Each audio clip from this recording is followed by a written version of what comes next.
Wait. Ready to go? I'm ready to go. Yeah, sure. We'll call the Wicomico County Council meeting to order for legislative session 2019-13, July 2nd, 2019. Those that like to stand and join us in the Lord's Prayer and Pledge of Allegiance, please do. Father, who art in heaven, hallowed be thy name. Thy kingdom come, thy will be done, on earth as it is in heaven. Give us this day our daily bread, and forgive us our trespasses, as we forgive those who trespass against us. And lead us not into temptation, but deliver us from evil. For thine is the kingdom, the power, and the glory forever. Amen. Pledge allegiance to the flag of the United States of America, and to the republic for which it stands, one nation, under God, indivisible, with liberty and justice for all.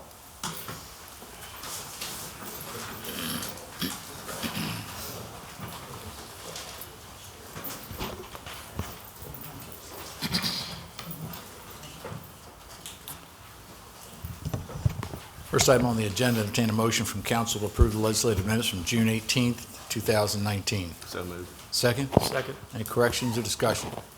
Seeing none, all those in favor say aye. Aye. Opposed? Motion is carried, minutes are approved. Entertain a motion to approve the work session minutes from May 21st in reference to surplus property. So moved. Second? Second. Any discussion? Seeing none, all those in favor say aye. Aye. Opposed? Motion is carried, minutes are approved. Entertain a motion to approve the minutes from May 21st in reference to the budget session with the sheriff's office. So moved. Second? Second. Have a second. Any discussion? Seeing none, all those in favor say aye. Aye. Opposed? Motion's carried, minutes are approved. Entertain a motion to approve the work session minutes from May 21st, 2019, reference to the budget session with the Board of Elections. So moved. Second. Second. Discussion? Seeing none, all those in favor say aye. Aye. Opposed? Motion's carried, minutes are approved. Entertain a motion to approve the work session minutes from May 21st, 2019, in reference to the CIP. So moved. Second. Second. That's the revised CIP. Any discussion or corrections? Seeing none, all those in favor say aye. Aye. Opposed? Motion's carried, minutes are approved. Entertain a motion to approve the work session minutes from June 4th, 2019, in reference to the resolution to hire special legal counsel. So moved. Second. Second. Any corrections? Discussion? Seeing none, all those in favor say aye. Aye. Opposed? Motion's carried, minutes are approved. Good evening, Ms. Hurley. Good evening, Mr. President, council members, ladies and gentlemen. The first item on the agenda this evening is a public hearing on the honorary street sign policy and application. Council did have a couple of work sessions on this proposed policy, and at the last work session, a recommendation was made to have a public hearing. All right. At this time, we open the floor for public hearing on the honorary street sign policy. We're working so hard to pass as soon as we can. Mrs. Jackson, I'm sure you have a couple of comments. Great, thank you. Just come to the podium, please. State your name and your county of residence and your concerns. Yes. April Jackson is my name, and county is Wicomico County. My concern, and I'm really not a concern, Okay. I'm so glad that this is actually coming to an end, because there are some things that are very imperative that we would like to get done in our community. And as far as the color of the sign, it really doesn't make a difference. The color of the sign, I know you had some issues about the price, the cost of the signs, and the cost of the application. And I'm not for sure what they were. I know you did say 70 for the application, 30 per sign. Am I correct? I'm not sure where we left off. It's actually in the application packet, and we 60. do have Mr. Weston Young here, if you want to review that with him.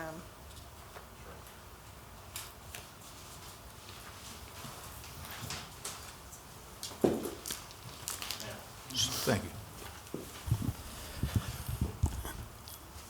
Ms. Jackson, so the estimated cost right now, they have $60 for each pole the sign is installed on. So if the sign requires an additional pole to be put in, if they can just put an extender, that's $10 per sign location. And yeah, so you're looking per sign maybe $60 $70 to $100, depending on, The size. yeah, depending on if you need to replace a pole or not. Okay, okay. That was one of my concerns. That was the biggest concern that I did have, the cost, and actually how soon we could get this through, so we can get this for Ms. Jolly on the way. That was my concern. Thank you, Ms. Jackson. Thank you. I also recognize Ms. Jackson is one of the District 1 representative for the City of Salisbury City Council. We also have Mike Lewis here, Sheriff of Wicomico County. Any other comments for a public hearing in reference to the honorary street sign policy? Okay, seeing none, that concludes the public hearing for the policy. We'll be addressing this at our very next meeting, On July 16th. on July 16th. Thank you, Ms. Hurley. You're welcome. The next two items on the agenda, Can I interrupt real quick, Ms.? Will we vote on it at the next meeting or discuss it again, or? I think it's ready to vote on. I think so too. Sure. I was just gonna make one point when I was reading that, because I know we have it up to 20, it says it'll be for 20 years. That language should probably say up to Up to 20 20. years. Okay. As opposed to just saying it's 20 years. It should probably say up to 20. Okay. I know that's minor, but the next two items on the agenda this evening are enterprise zone applications. In order for a business to qualify for an enterprise zone benefit, it must meet one of the two statutory requirements, which are that they must either invest in capital improvements of more than $50,000 or hire new employees since they have located in the zone. The first resolution is number 96, 2019, declaring that Northwood Professional Center LLC is eligible to receive enterprise zone benefits for property at 2324 West Zion Road, Salisbury, Maryland, 21804. This business does qualify because they have invested in capital improvements of more than $50,000. Thank you, Ms. Hurley. Entertain a motion from council to approve Resolution 96, 2019. So moved. Second. Second. If we have any discussion, Mrs. Laura Soper is here. Seeing none, all those in favor say aye. Aye. Opposed? Motion's carried. Resolution passes. Mrs. Soper, did you have anything you wanted to add? You've taken the time to be here. No. Okay. Okay, thank you. Next is Resolution Number 97, 2019, declaring that Opportunity Street LLC is eligible to receive enterprise zone benefits for property at 200 East Vine Street, Salisbury, Maryland, 21801. This business also qualifies for the enterprise zone benefits because they have invested in more than $50,000 in the property since they've located in the zone. Entertain a motion to approve Resolution 97, 2019. So moved. Second. Second. Any discussion? Seeing none, all those in favor say aye. Aye. Opposed? Motion's carried. Resolution passes. Next is Resolution Number 98, 2019, authorizing the county executive to accept a grant award from the Maryland Department of Natural Resources in the amount of $34,200 to renovate the T-ball field at the Mason-Dixon Ball Field. This grant does require 10% local funds, so the total project cost is going to be $38,000, and we have PM Olin here with the Recreation Parks and Tourism Division. Entertain a motion to approve Resolution 98, 2019. So moved. Second. second. Discussion. Pam? Good evening. Good evening. How are you? Good. This is actually a grant. We have actually completed the work out at this ball field, so this would actually reimburse the county for money that we have already spent. So it came out of the Recreation and Parks budget, and so what this would do is it would alleviate those costs in the budget and reimburse the county for expenses that we had. So the match is something that we already have spent. The match is something that we already had in our budget. Okay. Any questions? I'm glad this was done, but what would have happened if we didn't get the grant? Did we have money in the budget for it anyway? We would have found the money for the budget. We had made the decision that this met our plan to try to expand and renovate that ball field to help with the USSSA and other tournaments that we host. Thank you for moving that forward, because it's long overdue. Or they may have renamed it the Larry Dodd Ball Field, depending on how, I think there's other people more worthy. well, I mean, depending on how generous you feel. Any other questions? Seeing none, and all those in favor of Resolution 98, 2019, say aye. Aye. Opposed? Motion's carried, resolution passes. Thank you. Thank you. Thank you, Pam. Mr. President, that is all I have. Thank you, Mrs. Hurley.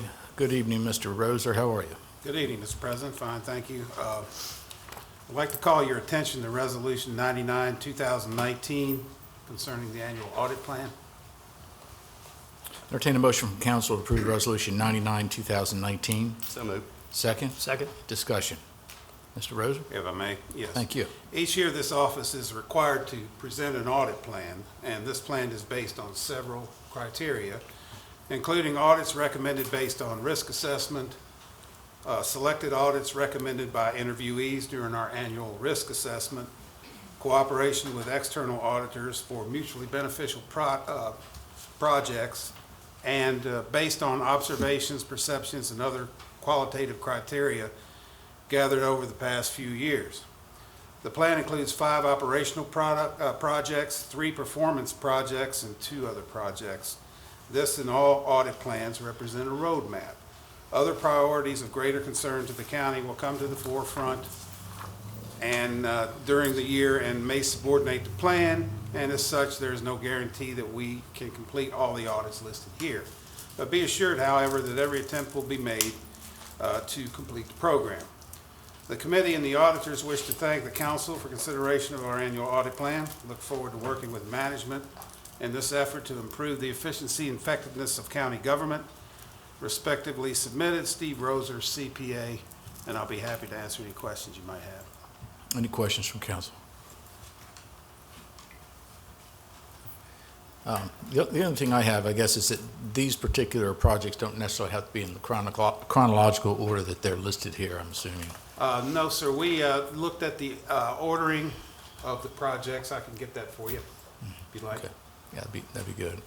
And in instances such as, I know recycling is on there, what was the reason for that? We did a project at Solid Waste for Recycling a number of years ago, and we're Right. kind of circling back on it. A lot has changed since then. You may recall at the time they were looking at going to a single stream, which was rejected for various reasons. And we are having problems, or were at the time, with the prices of the recyclables steadily falling, so it really wasn't paying for itself. Sure. And we just kind of want to look at the situation now so we have an understanding of what the challenges are for solid waste in that regard. See if Okay. we can offer any suggestions. Okay. And the fuel audit is something we've seen before, correct? Yes, sir, we do that routinely. Yeah. Any other questions for anyone? All right. Back to where it was. I will say, I was happy to see, by the way, the recycling study and the Civic Center events piece there. That'd be interesting to jump into. You have on there the other projects. Are these ones that you said we plan to get on, you plan to study if time available, or is it Other projects are just called other projects because they don't fit into In the operational performance audits. There's something else altogether. Normally, what we do for the budget each year for council is we will review the budget once it's submitted by the county executive, and all of these bullet points under that are just exercises that we perform ancillary to that. And it's sort of an annual thing now that we do for council and try to get a concise picture of what the budget is, so you don't have to thumb through 1,150 pages, and hopefully be of some benefit to you. Joe? Steve, on the fuel audit, since we've gone to a leasing program, how's that going to affect the audit? Is that going to change up anything? Fuel has changed a lot, it's our understanding.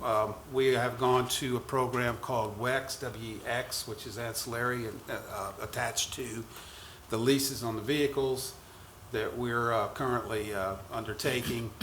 It will take, basically, it's my understanding, it will take the gasoline away from Roads Division.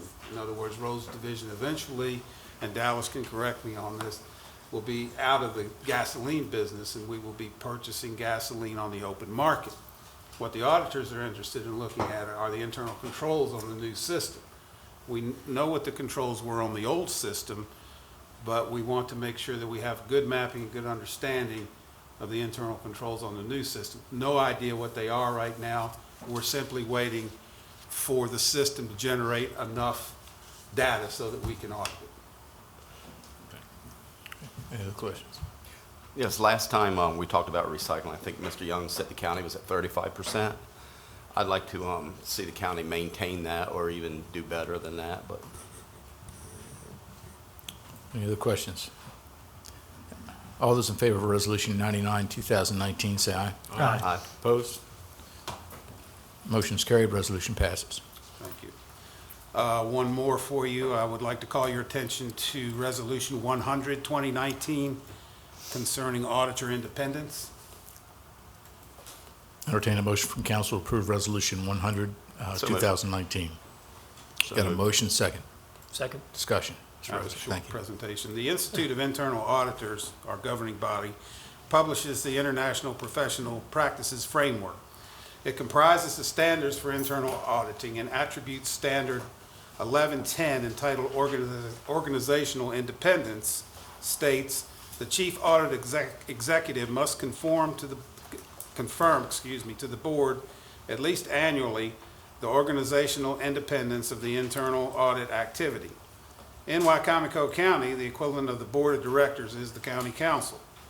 In accordance with Attribute Standard 1110, I am pleased to provide the following declaration as Chief Audit Executive for the Office of the Internal Auditor for Wicomico County, Maryland. I declare that to the best of my knowledge and belief, there have been no contraventions of auditor independence requirements or any applicable code of professional conduct in relation to the audits performed for Wicomico County. Respectfully submitted, Steve Roser, CPA. And if I may add, this is a declaration that we are required to, by the standards, to issue annually. Although we have had some disagreements, we don't believe our independence in the last 12 months has been curtailed in any meaningful way. So we are able to assert an independence for the past year. Thank you, Mr. Rosa. Any questions, comments? Seeing none. All those in favor of Resolution 100, 2019, say aye. Aye. Opposed? Motion's carried, resolution passes. Thank you, Mr. President. That's all I have. Thank you, Mr. Roser. At this time, we open the floor for public comments. Anyone has public comments, come to the podium, please. State your name, your county of residence, and your concern. I'm T.J. Mumford. I live at Porter Mill Road in Wicomico County. And I'm here this evening to voice my concern and register a complaint about two things. Number one, the application of chicken processing wastewater on the farm adjacent to my farm, and the creation of a 3 million gallon tank to store chicken processing wastewater at the far end of Porter Mill Road. Let me focus on the problem incurred by property owners when the waste slurry is applied to the farmland. The application of this product is a recent occurrence at Porter Mill and Hebron area. The foul-smelling slurry creates a nuisance for property and businesses in the surrounding area. The smell is worse than any chicken manure, horse manure, or cow manure I've ever smelled, and it even outstinks pig manure. And my wife would be proud. She spent a week teaching me to say manure. The smell is a result of the application of the material that's put on the ground, the storage, and the spillage. The stink will stay in the air for the entire time they're applying and for a week afterwards. The smell limits outside activities. Parties have been canceled, picnics have been canceled, and some businesses have had to close because of the smell. As if the smell was not enough of a problem, the flies that accompany that also are an additional nuisance. The flies swarm and gather in the pools of the slurry left by the spills and excess slurry at the beginning and end of the rows when they try to inject the material into the ground. The flies will remain in the area for 3 to 4 weeks after the last application. The construction of the 3 million gallon storage tank establishes an industrial business and should be zoned, restricted, and monitored as an industry. As a result of this industrial endeavor, environmental restrictions and safeguards should be in place. As per the application, this 3 million gallon tank is within 150 feet of the nearest water of the state.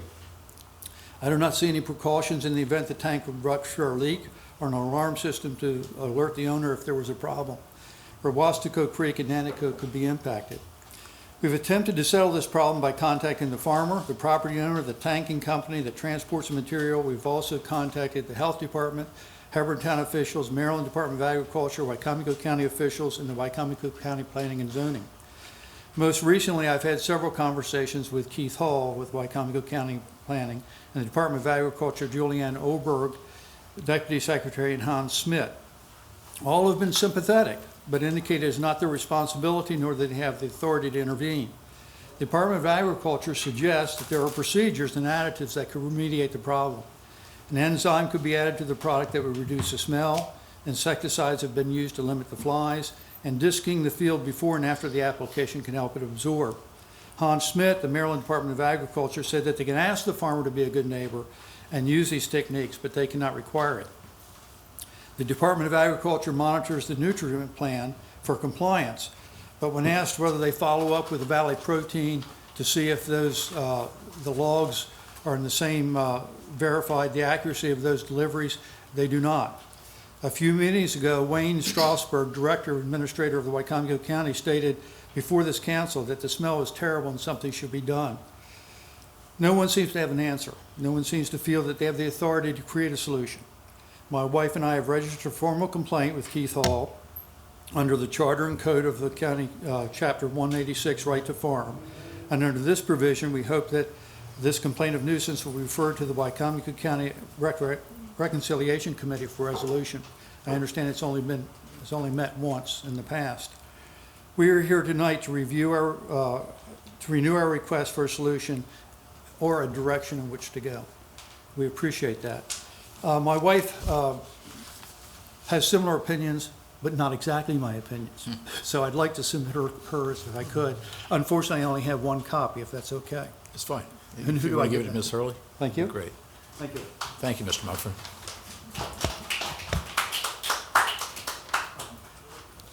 Any other public comments? Yes, sir. TJ, you have your phone here. Hi, all council members.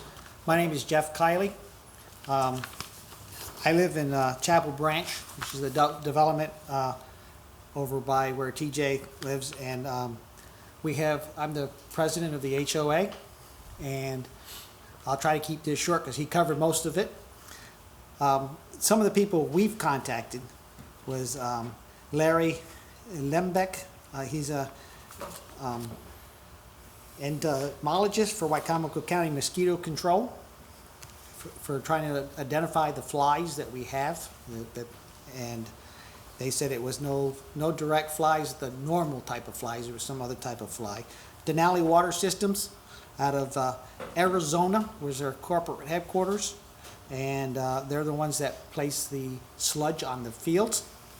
The Wicomico County Department of Environmental Health, the State of Maryland Department of Environmental, Brian Littlefield, the Town of Hebron, Dwight Drotter, Program Administrator of Nutrient Management Programs, Chris Banks from the Denali Water Systems, Avery Dunn from Denali Water Systems, Mike Oliver, General Manager of the Mid-Atlantic Region of Denali Water Systems, Mid-Atlantic Region Emergency Contact Numbers for Mike Oliver, Lauren Miller, Avery Dunn, Chris Banks, Matt Knupp, Ashley Vance, the R.B. Littlefield, the Licensed Environmental Health Specialist from Maryland Department of the Environment, Land and Materials Administration Solid Waste Programs out of Baltimore, Maryland.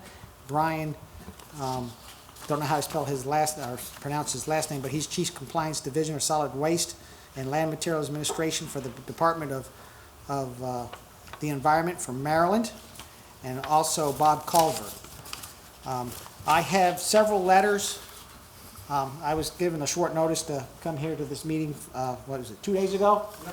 So I was able to collect 15 letters from the neighborhood people real quick. I'd like to submit these to you all, that you can sit down and read them. They're all individual written letters. They're all different and stuff. I also have an iPad with me that has some pictures and stuff if you'd like to see those fly infestations. We've got a small video, we've got some photographs and stuff on that iPad that if anyone would like us to forward them to them, if you give us the email, we will be glad to forward you the infestation that we do have. They also have a gentleman here that just handed me this just a little while ago about the house fly and types of diseases they spread and what could actually happen with all these infestation of the flies. So we're here as, for Chapel Branch, the community in the town of Hebron. Also, the town of Hebron said that if I give them the letters, they will write a letter of support for us and turn them into the legislation people that need to get involved in here. But we'd like to ask the council if they could do something, a little bit faster than what the normal government works for. So am I allowed to turn these in? What you want to do, you want to give it to Ms. Hurley Okay. and give the letters to Mrs. Hurley, and also she can certainly give you a card so that you would be able to email her the pictures, the video, whatever else you might choose to do. Thank you, John. Okay? All right. Appreciate it. All right, Mr. Colley, thank you. Any other public comments?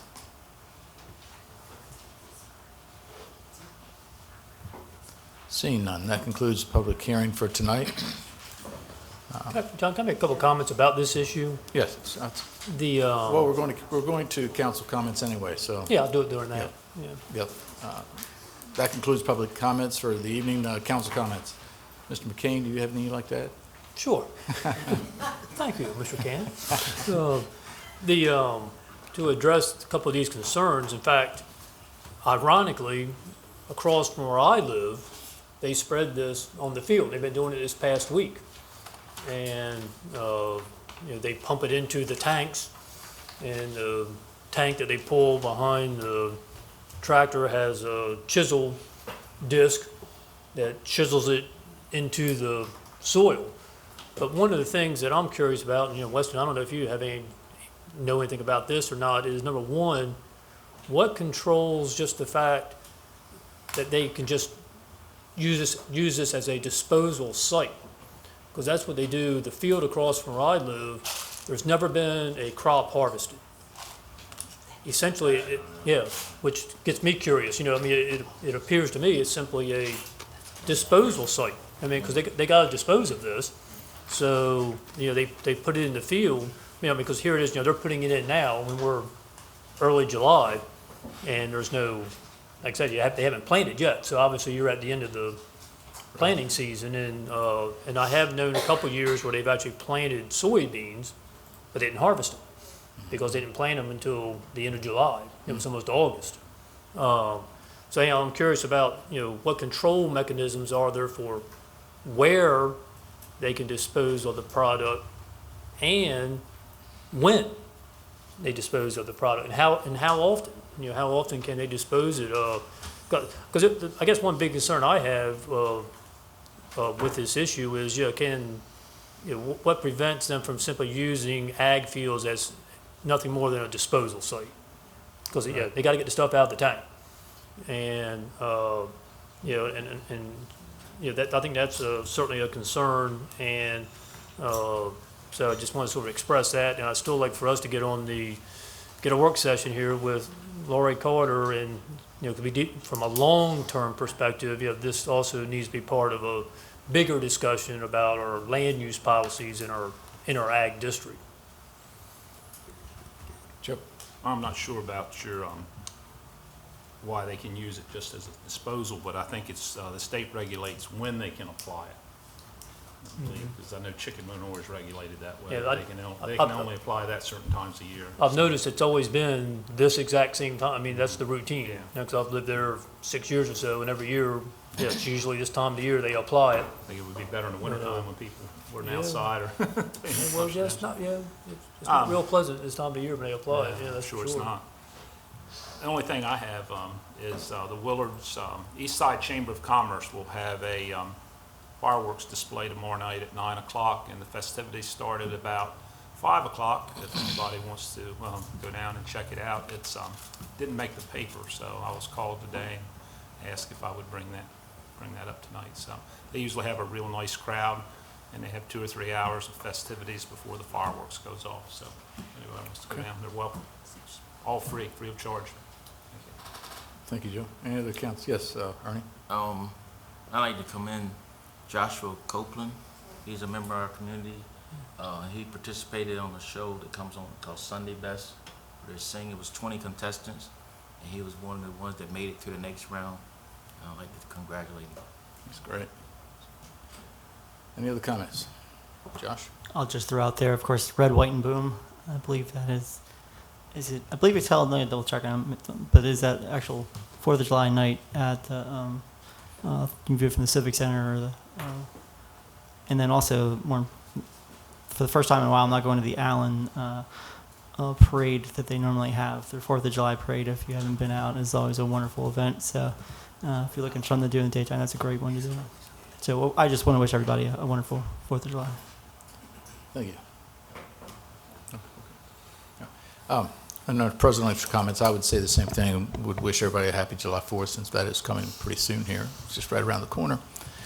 In reference to the Porter Mill, the council is very aware of what the concerns are, and we are doing quite a bit behind the scenes to try to make sure that we are up to speed with what we feel are the issues at hand, not only just in I think what the current regulations allow and whether or not it's a justifiable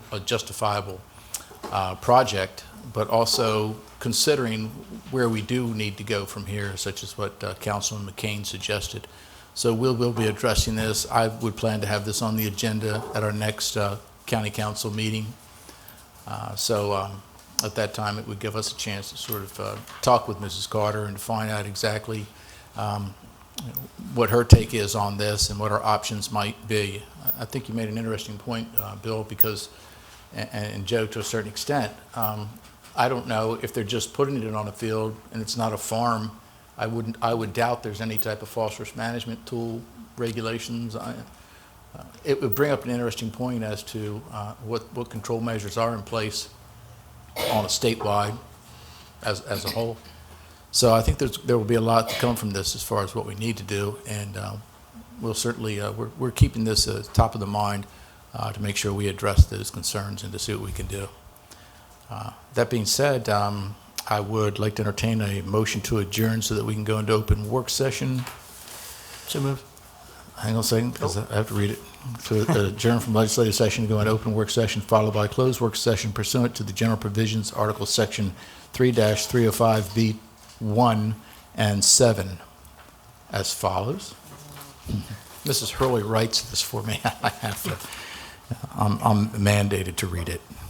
To discuss the nominees for the District 2 seat in closed session to protect the privacy of the individuals, not to mistake that with the fact that we will be talking to these candidates in open session first. The second item is to discuss legal services in closed session to protect the confidentiality of individuals, and third, consult with legal counsel to preserve the attorney-client privilege. So moved. Second. Second. All those in favor? Opposed? Meeting's adjourned. First item on the open work session, we have county council interviews. I believe Mrs. Nicole Ackley is our first interviewee. Good evening. How are you? Good to see you. You can just have a seat. You can sit right here, yes. Mhm.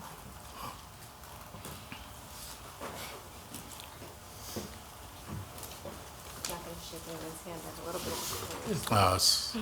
We're glad you Nice to took see the you time all. to be here. What we would like to do, I mean, we would ask you some questions, but if you would like to preface it with sort of an overview of who you are and why you've put yourself in this position. Sure. My name is Nicole Ackley. I'm originally.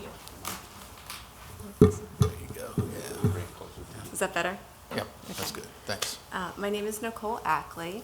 I am originally from Pittsburgh, Pennsylvania. My husband and I relocated to the Eastern Shore approximately 18 years ago. We have 3 children enrolled in the public school system. My husband and I are both small business owners here in Wicomico County, and I have a calling to serve the community.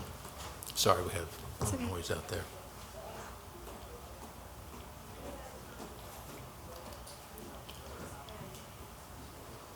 I'm not allowed to close the door.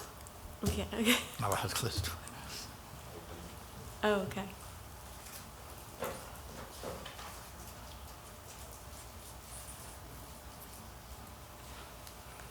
Go ahead. You're good, thank you. Okay.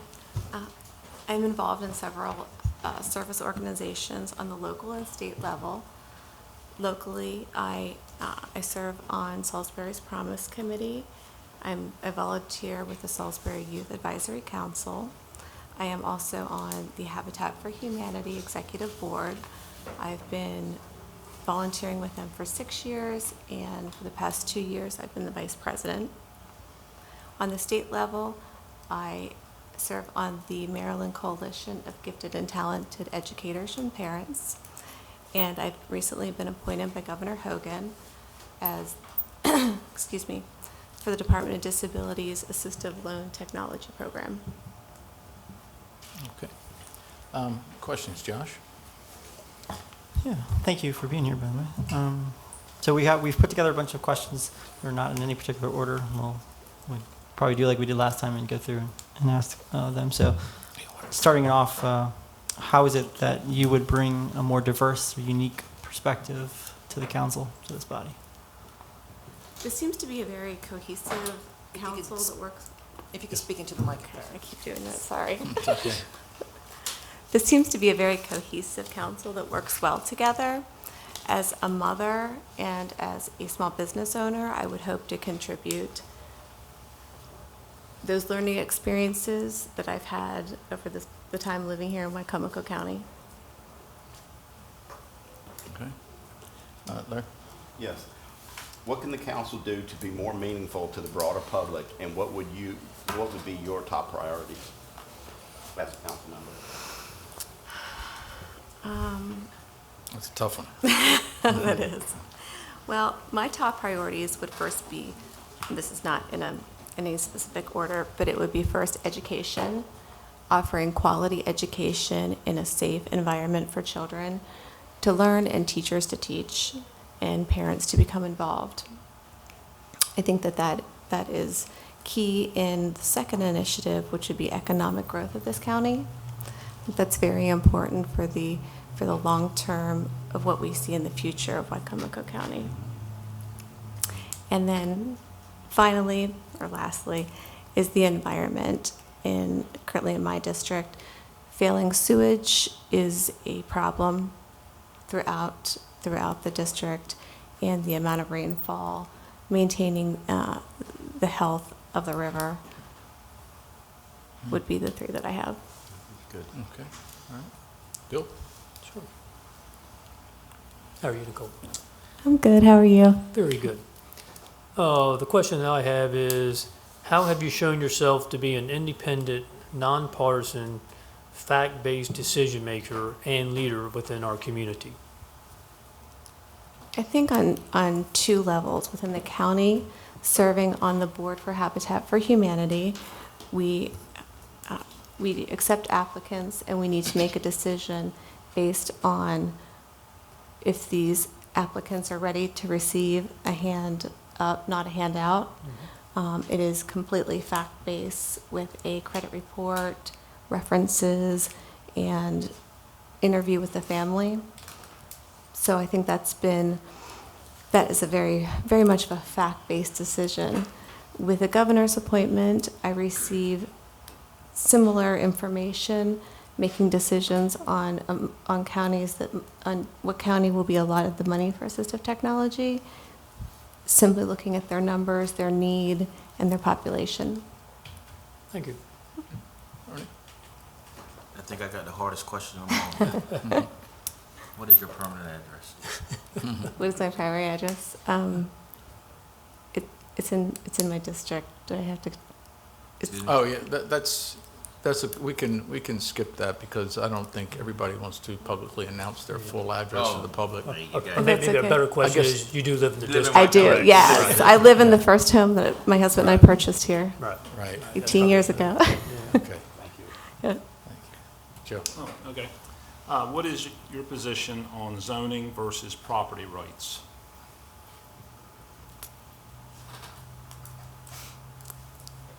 Yeah, it's on the list, I'm sorry. Well, I think that's something I would need to look more into and gather more information on before really making a decision. We ask that because a lot of times we're involved in zoning, Yes. and the biggest problem, the biggest challenge that we have is trying to make sure that when we're involved in zoning, that where you may think you're doing a good thing for one purpose, you could be compromising the values of people's properties on the other. Again, sometimes you think of zoning as to protect people's property rights. And the person on this side may say, oh, great, what you're doing is protecting my property. But the person next door might be saying, well, maybe you're compromising mine. So I guess the question is, or how do you think you would evaluate that? Well, I think that you would have Situation. you'd really have to look at all aspects of that. What it's being zoned for, whether it's commercial, residential, and how the surrounding area is zoned. Okay, all right. You had talked about education as one of your priorities. Where do you see pre-K coming into play with that? Because that's been sort of the new initiative from the superintendent, and I was just interested in what your perspective was on pre-K. Well, I think looking at the history of the MSDE, Maryland State Department of Education, it's almost come full circle. They kind of circle this through every 20 years with having vouchers for daycares. I would like to see a little bit more regulation and structure with pre-K. I think that Dr. Hanlon has a great vision and a great plan for it, and I support what she has in the future. Okay.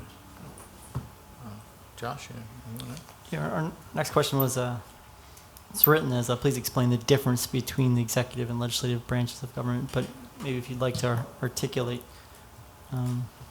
any of the roles there.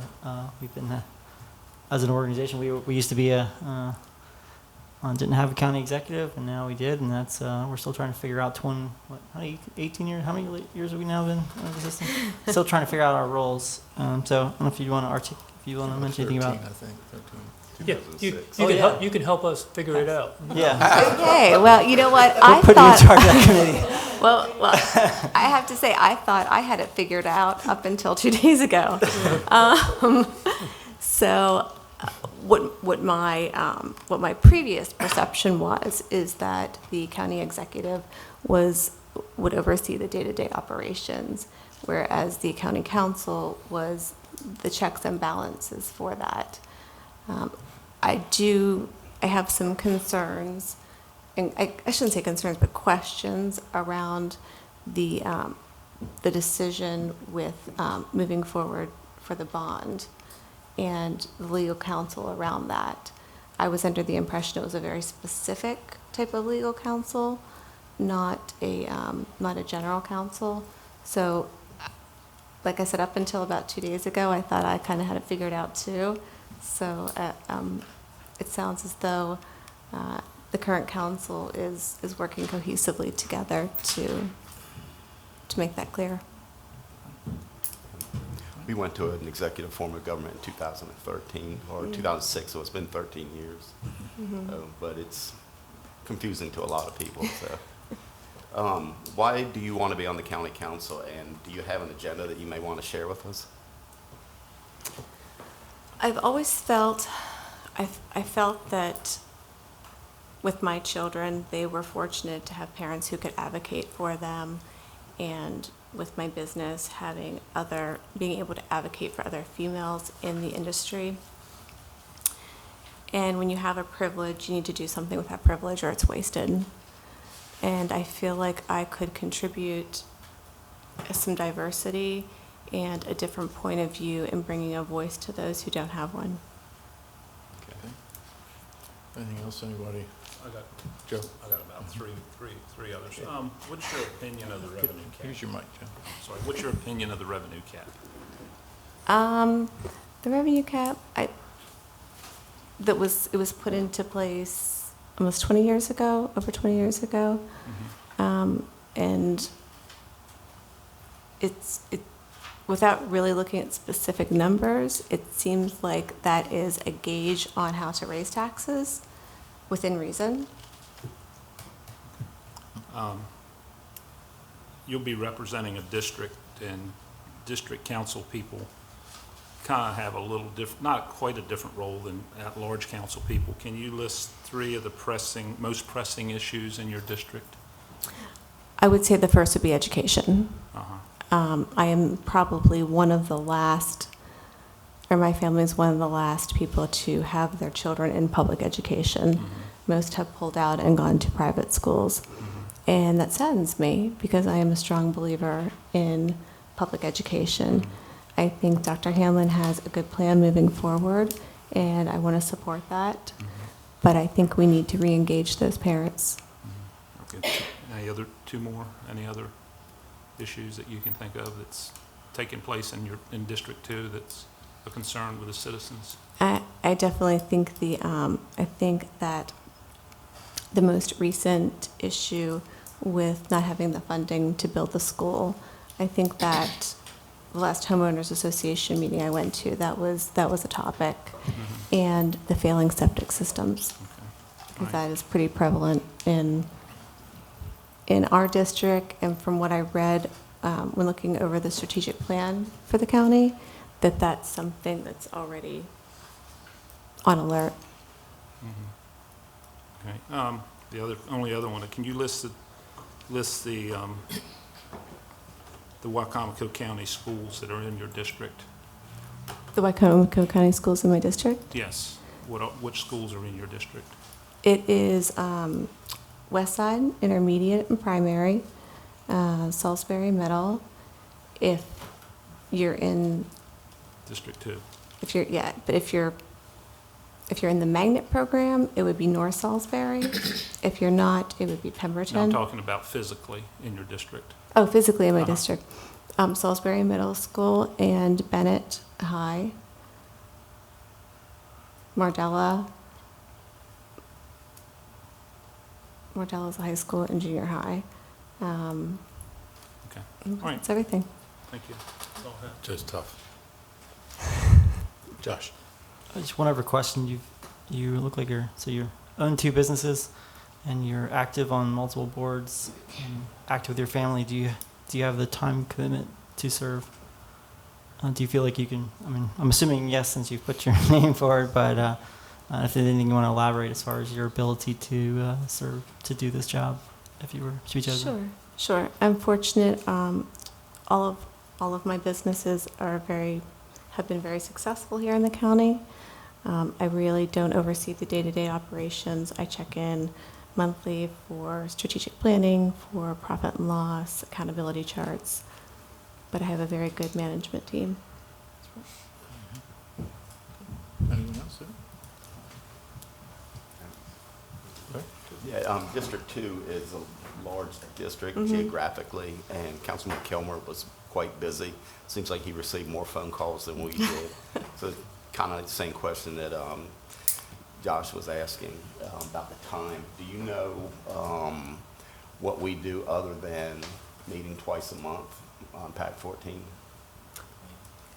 Yes, I have I have looked through the bylaws and, like I said, the strategic plan and the involvement that the county council has on different boards and commissions. Right. We also attend a lot of community functions and events, as Josh mentioned earlier. The 4th of July at Allen, Councilman Holloway mentioned the event in Willard. So, some of the council members go to just about everything they can, so I was just wondering if you had the time to be that busy with your district. Yeah, I have to say I'm pretty involved with volunteer service, just with Habitat and with the former president of Salisbury Middle School's PTA. I still attend PTA meetings, which is, I think, a good way to hear the needs of our district. If you're the one chosen, would you give up any of those other commitments that you have? No. Okay. No, I think that I don't see there being any conflict of interest in those, and I feel like I can manage my time well. I just wanted you to know that you'd be quite busy if you were chosen. Uh-huh. Thank That's you. okay, I'm used to it. Any other questions? Do you have anything that you'd like to add at all? I just want to thank all of you for allowing me to come and Whether I'm chosen or you decide on something else, I appreciate all the conversations and all the information you were able to provide me about the county council. I have really, I feel like I've learned so much over the past just week, where I thought I knew everything. So I appreciate it. Thank you. All right, well, thank you for being here. You had an impressive resume. Congratulations on being one of the 4 that was chosen. I believe somewhere in the realm of 20-some turned their names in originally for the Central Committee.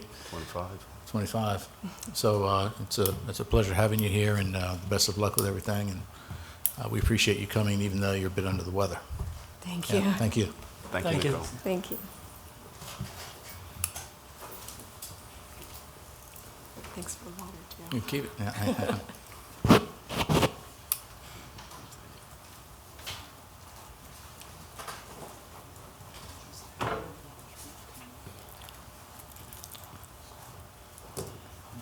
Next, we have Austin Whitehead, who should be with us in about a minute. I believe he's in the hall.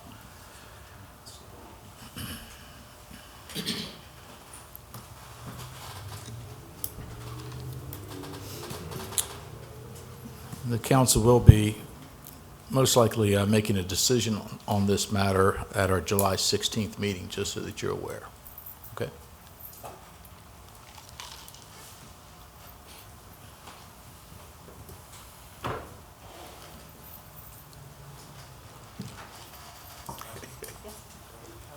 Good evening, Austin. Good evening. How are you? Hey, Austin. How are you?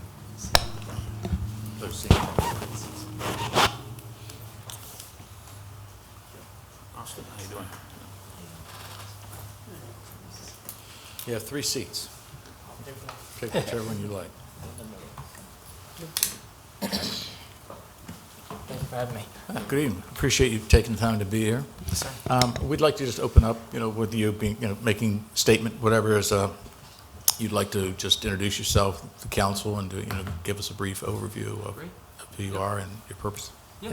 And Austin, also, you're going to need to talk pretty You have close. to have the Get a mic. little bit Yeah. closer. You have to have it close, yes. Yes, sir. Yeah, well, thank you guys for having me. My name is Austin Whitehead. I am a resident of Wicomico County. I was born here, lived here all my life. In District 2, off of between Nanticoke Road and Pemberton Drive. I've lived there all my life. Went to schools in Wicomico County, went to public schools, Salisbury Middle School, Bennett High School. Graduated early, started college at Warwick Community College at the age of 15, started taking classes there, and then went on to go to Salisbury University, stay here as well. Graduated with my bachelor's in accounting at the age of 20, and went on to go work for a large CPA firm, one of the 4 largest firms in the world, in their Baltimore, D.C. Offices. And while there, I had a great opportunity to work with some Fortune 500 companies and got a lot of great experience, but I decided to come back to the Eastern Shore. I came back, got my MBA, graduated with my MBA at the age of 21, bought my first house in Wicomico County at the age of 21, and have since bought multiple properties here. I decided to stay. I had the opportunity to go back and work for a large company, had a great track ahead of me, but I felt a need and a wanting to come back and a desire to come back, and I came back, went to work full-time with my father in the real estate business in September of 2015, and have been there since, working as a realtor as my full-time position. I've also since opened up a rental management company, so I'm a small business owner in Wicomico County. I do employ 1 employee. I just hired my first employee last year, so I do have an employee as well under myself. So I am I'm 25 now, so I'm probably the youngest candidate coming forward, but I think I bring a lot of good experience to the table, being associated with many boards as well in our community. I'm on the board of directors for the Coastal Association of Realtors. I'm the chair of the Government Affairs Committee. I'm also on the Salisbury University Alumni Association Board, as well as their Career Advisory Board. I'm also involved in the community and civic activities, as well as with my church, Emmanuel Wesleyan Church. I'm a greeter there and usher there regularly, as well as other activities that I try to be a part of. Being from an accounting background, financial literacy is something I'm very passionate about, and so I like to help out with JA, Junior Achievement, as well. So that's a big passion of mine. So that's a little bit about myself. Thank you, Austin. Thank you. We'll ask you a series of questions. We have some questions that the individual council members want to ask. There are certain questions that are pretty much the same, simply to be fair to both nominees. We would start with Josh, if you'd like, Josh, to begin. Yeah. How is it that you bring a more diverse or unique perspective to the council? Yeah. Yes, One thing I think I talked about being young and living and being in a lot of different areas. I've been lucky enough to experience a lot of different areas in my life. I've been to the shore, I've been to Europe, I've been to South America, I've been to the Caribbean. My dad is an immigrant to the United States. I've seen a lot of different places. I've been all over the world, and living here and living in other places and working for other places too, I understand the importance of what Wicomico County has to offer. And as a young individual, having those experiences at such a young age, and being able to come back, and I feel being successful being here at a young age, I think I bring a lot to the table to speak to families and individuals that are thinking of coming here and saying, why Wicomico County? And I think I can be an advocate for the county. Yes.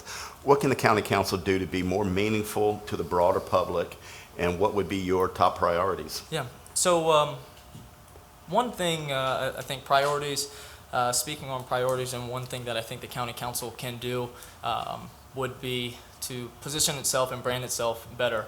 I went into speaking that Wicomico County is a great place to live, and I don't think we broadcast that or put that out enough. Some of the things that we're doing, when you look in the media and things, people just see the negative, and I think there's a lot of good that we're doing, and I think that can be broadcasted. So that would be before my 3 priorities, that would be something, and also a priority that everything relates back to. As far as my 3 priorities would be education. I'm very big on education, not just speaking to the public schools, but also, which I am, very big on education in the fact that when people come here, they do look at our school system and decide where they want to be. So you're making sure that we support that to the best of our ability is important, but also the vocational schools. Being in the real estate industry, I see a lack of individuals with skills in the plumbing, carpentry, other electrical, other skills that are very useful. So making sure that that is an option and people know that, hey, if college isn't for you, that this is something where there is a need in our county specifically. And the third part of education is financial literacy. I think financial literacy is one of the most overlooked things that is so important to the individual going through. And if it's not being taught in the home, where else can we go to help look for that? So education being one. Home ownership is a big thing. Being in the real estate industry, Wicomico County has a 65 to 70% rental market. Real estate statistically is the #1 creator of wealth in the United States. And when we have a county with 70%, upwards of 70% rental, we are not doing our part to educate and say, how do we get out of this cycle? How do we get out of this rat race to then better your families? And I think it's our responsibility as county council people to make sure that we are partnering with the right people to put that out there. The next thing, the last priority of mine would be partnerships. Government cannot do everything on its own, and it needs to partner with both the private sector and nonprofits to be able to better itself and to be able to be the best that it can be.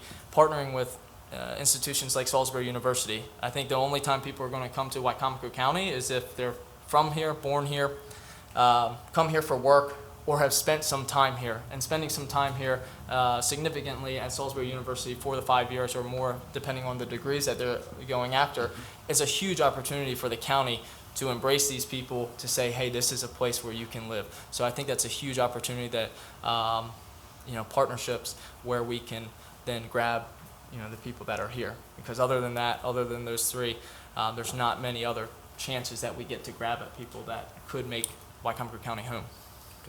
Good, thank you. Yes, sir. Sorry for the long-winded. Oh, you were good. Bill? How are you, Austin? Good. How are you, sir? Very good. I have a question for you. How have you shown yourself to be an independent, nonpartisan, fact-based decision maker and leader within our community? Yes, sir.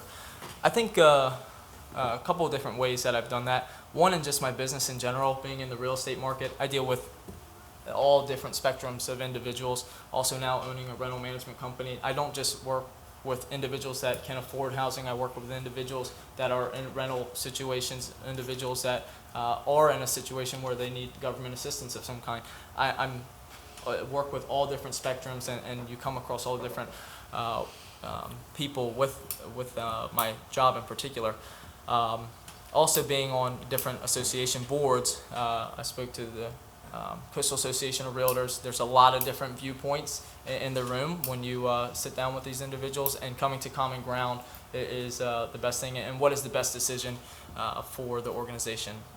The Alumni Association Board furthering the university locally, as well as the Career Advisory Board. You know, there's a lot of different opinions that come to the room, and really coming to common ground to find, hey, what is the best way for us to, you know, go after and achieve our goals. Thank you. Ernie? Are you a resident of Wicomico County? Yes, sir. And a resident of District 2. In District 2, I've lived there all my life. I'm Joe. Joe? What is your position on zoning versus property rights? So, being in the real estate realm, private property rights is a big thing for, you know, the real estate realm. I do understand that there are times where we need to look at how individuals are affected by different things, but overall, I'm a supporter of private property rights and not infringing on rights. But there's always, you know, things that the council has to make a decision on going forward. You had mentioned education was one of your priorities. And Yes, sir. Most recently, with the new superintendent, Dr. Hanlon, a big push that is on right now is pre-K. Mm-hmm. So I was interested in knowing what your position is on pre-K. Yeah, that's a good question. As far as where we stand putting money, it's I think the bigger thing that I would like to look at is, if going towards anything, I'm not somebody to shut down questions, but how are we going to, is the money going to be used properly, efficiently? How are we using it? So I think there needs to be a set strategy to what are we going to do with these funds. We're not just babysitters of children, that we are putting it in the right direction. If we see that money is being appointed to and we're getting more out of our money, then I think it can be a good decision. But at the same time, I think the more important thing to do is making sure that we have a great strategy prior to, and making sure that the money is going to be used efficiently. Yeah, the current commission actually stated a similar position, where they felt that there was a definite need for more funding for education, but they stated that very specifically, that they felt that if that were going to be the case, they would want to see accountability. Mm-hmm. Yeah. Okay. Josh? Oh, yeah. It's phrased as, please explain the difference between the executive and legislative branches of government, or if you'd like to articulate on the Yeah. roles therein. To not be so long-winded, but executive, you know, branch would be, you know, running the day-to-day operations of the county. We're responsible for the departments that are underneath of it, and working with its directors to make sure that everyday items are taken care of throughout the county. The legislative branch is there to create the laws, amend the laws, and also be that checks and balances, and to ensure that the county charter is being followed.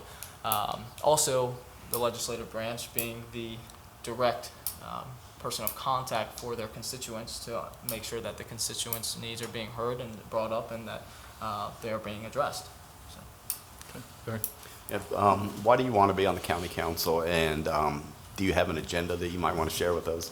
I don't have a specific agenda coming into this. I've always had a desire to do more, be more, and to help more people. I've been extremely blessed to have the family that I have, to have the mentors that I've had over the years, and it's just been a passion of mine to give back.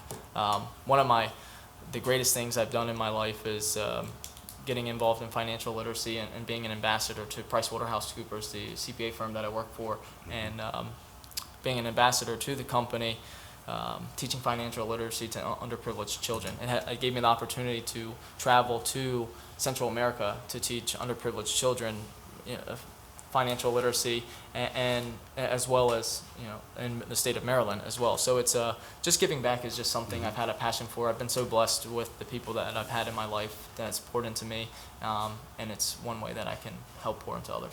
Okay, good, thank you. Any other questions? I got some. Joe? Here's your mic, Joe. Yes. What is your opinion on the revenue cap? As far as taxes go, I'm not for increased taxes. Increased taxes from a real estate perspective. Every $50 in increase in taxes will affect, at today's interest rates, affects the purchasing power by $10,000. So $50 a month, that's $600 a year. Affects the purchasing power by $10,000. So it does affect affordability of home ownership. So I'm not a proponent of increased taxes. I am open to look at other sources of revenue that the county can look at, but as far as tax increases, it's one thing I would like to stay away from. District council people, they have a look, all of us work throughout the whole county. So, I mean, we all represent everybody in the county, but most of the time we pay more attention to what's happening in our district. So what would be the 3 pressing issues in District 2 that you could see presently? Yeah, for a little bit when we were talking about Dr. Hanlon, there was a surprise with some money movement in the Mardella School District, but I think that was resolved or looked into more so. So that was a little bit more resolved issue. But the sludge, open air container, 300 million gallons of open air sludge decomposing, how that affects individuals around them is a big issue. Still in Mardella, you have the Barron Creek Road as an issue, and other road floodings down where I live, Nanacoke Road, right past the country store. There was a bridge there over a pond that was taken out, rebuilt, and then the next time flooding came through, it was taken out again, and just only recently was refinished. So these are issues that I would want to look into long term. Being your district is large, can you name the fire departments, the list of fire departments that's in your district, Yeah, District 2? So I have the Sharptown West Side. We also have a property down Nanacoke, Tyaskin, so the West Side Fire Department. You have the Mardella Fire Departments as well. So. Okay. Good. I'm done. All right, anybody else? Josh? Oh, same kind of question. I think you and Ms. Ackle both are very busy people. With all these boards, and you're on the director on a lot of different organizations, and it even says you train and teach jujitsu. How do you? You have a lot of things that you are involved with. Do you have time to serve, and do you know fully what is involved with serving? Yeah, I think you make time for what's important to you, and honestly, if you talk to my dad, he thinks I'm not doing enough. So he always tells me, "What am I doing? I have more in me."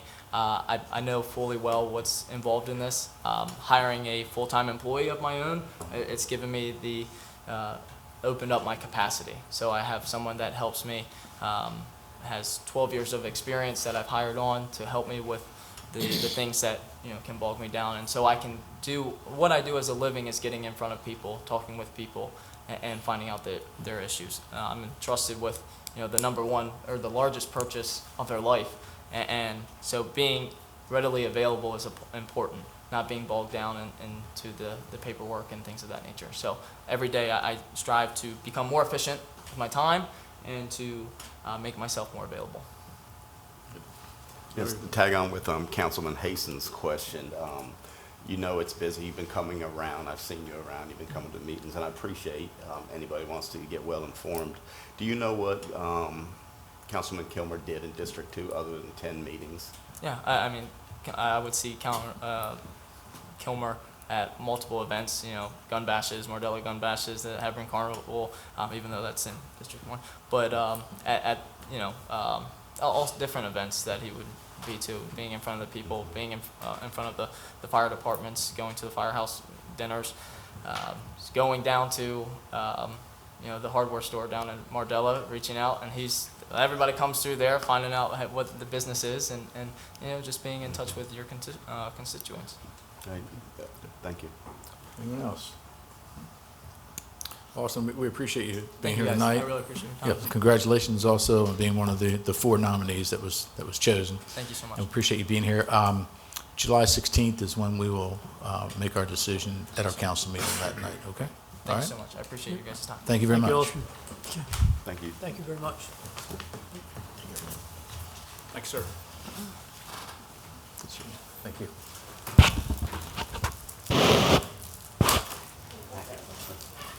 Next item we have on the agenda, Mr. Baker, how are you tonight? Yes. Right? Come on. No, we moved a few things around, and Weston, I know you're going to be here tonight, right?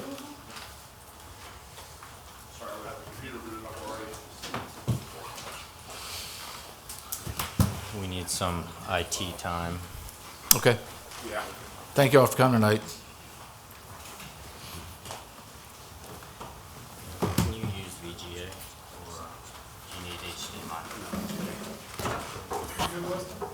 I think we're good. So the item on the agenda, we have the quarterly stormwater management discussion with Mr. Baker and with Mr. Young.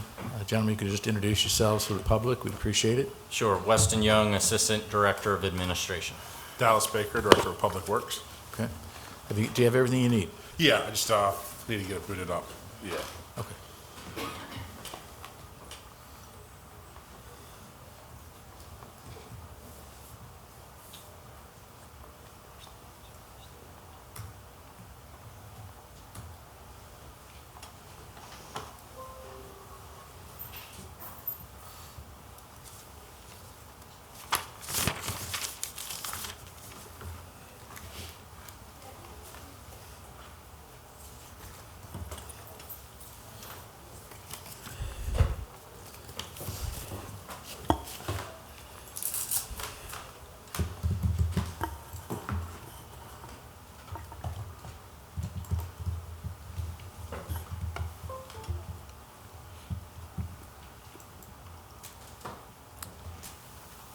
Okay, there we go. Okay, so I'll just start going through some of these projects. A lot of these you've seen before, and there's just updates on some of the new ones. Start with Pratt Road. As you know, we applied for a MEMA/FEMA grant for phase 1 of the drainage improvements for that project, which was the stabilization of the ditch in West Nistale that runs adjacent to Royal Mile. We heard back in June that the grant was not awarded. FEMA told us the project was found to be technically feasible, but not cost effective, and therefore it is not recommended for further consideration. We were applying for construction funds for this project, which were about $52,825 was our engineer's estimate. The grant has a cap of $100,000, so we thought it was a good selection. We made it through the first 2 rounds, and we got cut in the 3rd round. They did give us a link to another grant program managed through FEMA that we'll be applying for as well. But right now, the plan moving forward is to include the construction of this project in future year CIP. Right now, phase 1 of the project is under design, so we are still moving forward with the project. Same for phase 2, which is the enlargement of the Hunters Mill Stormwater Pond.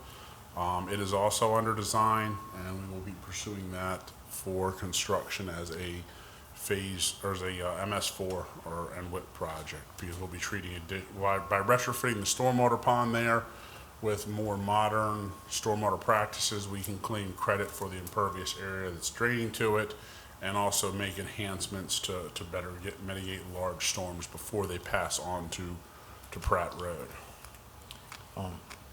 With the grant that that we did not receive, exactly what were their numbers that varied so much from yours that they felt that this project would be a total failure without the proper funding? Yeah, they didn't list it really as a total failure. They just said it wasn't technical, or it wasn't cost effective. They gave a very long write-up of the project. They had raised several questions throughout, but in the second sentence after this line in their summary of the evaluation of our application, they said, we made no contact with the applicant. So they had questions, but they never bothered to contact us. So I don't know if they had done that and we can be able to answer some of these questions, if that would have helped improve things. But if their bottom line is it's not cost effective, I'm just not sure how they're looking at something. I mean, $52,000 to go in and start this work, and the number of homes that are in this drainage shed, when you divide it out versus the cost versus how many homes are there, to me, it becomes almost pennies on the dollar at that point. Because the drainage shed for this was, I believe, 760 acres. So it was a huge drainage shed out there. I don't follow their logic, but we'll be pursuing the other grants that they mentioned. So when they said not cost effective, they were saying that you weren't serving enough homes for the cost in mind. I thought that was saying that cost effective really meant that you couldn't get the job done for that specific amount. Oh, no, I did not take it to mean that at all. I think that whatever the paradigm that they were looking at for this project through was, again, they didn't feel it was cost effective. One item that they mentioned was that the project, after it was completed, would be turned back over to the HOA because this area is a common area for West Nithsdale. And there may have been some questioning about whether or not the HOA would have the ability to continue to maintain this area after we went in and made the improvements. But I wouldn't recommend pursuing a project and then taking on this area as the responsibility of the county. I think it's still the plan to make the improvements and then turn them back over to the HOAs. Right. When do you plan on starting construction on it? Well, we'll have to program it into the CIP first and then get money in the budget. So the reality is, if we put it in the FY 2021 budget now at this point, we'd be looking at, and it got approved through the CIP in the budget process, we'd have to wait till, say, July of next year before we could bid the project out, a month to advertise. You're looking probably at starting sometime in possibly the fall of 2021. There may be other grants along the way, and we're not shy going for grants. No. Unfortunately, we didn't get this one, but if we see another that this project or any of the Pratt Road projects apply, they'll go for it.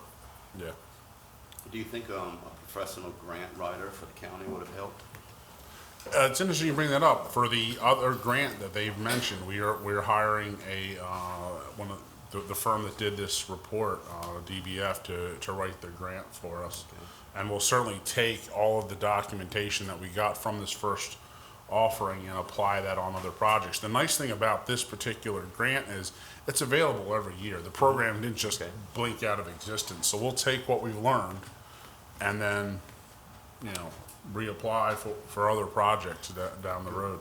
It was an engineering firm that applied for this initial grant. No, actually, we handled this in-house. We handled this in-house. Okay. To Larry's point, I think having an in-house grant writer could be beneficial. The way I've seen it in previous municipalities I've worked for is we say bring in 4 times your salary as a goal. The problem with it is a lot of these grants are very specific, so you're still going to need Dallas or the engineers that designed it to fill out some of the information. But on the flip side, managing the budgets and the reporting, sometimes it's monthly reports, sometimes it's quarterly reports that the granting agencies would like, that can be tough for somebody like Dallas who knows the technical side to fill out and have that like monthly requirement. So there could be a benefit, and we set say some aggressive goals in terms of how much money they should be trying to bring in each year. And I brought this up before. The Board of Ed has a full-time grant writer, and she brings in a lot of money for the board. Sure. The next project, Ernie, you might have heard of this one, on Cody Cox Branch. So we have received the last of the permits we needed for this project. It is the stream clean out, basically starting at Morris Street and working our way south down to Rose. We had already previously obtained the sediment erosion control permit and the MDE wetland waterways permit. We got the Army Corps permit on June 24th this year. We started that application process back in January, just to be clear. So it was a very long permit to obtain. We'll be bidding it out this month. We're structuring the bids such that it'll be broken down between the two blocks, meaning Morris to Booth Street and then Booth to Rose.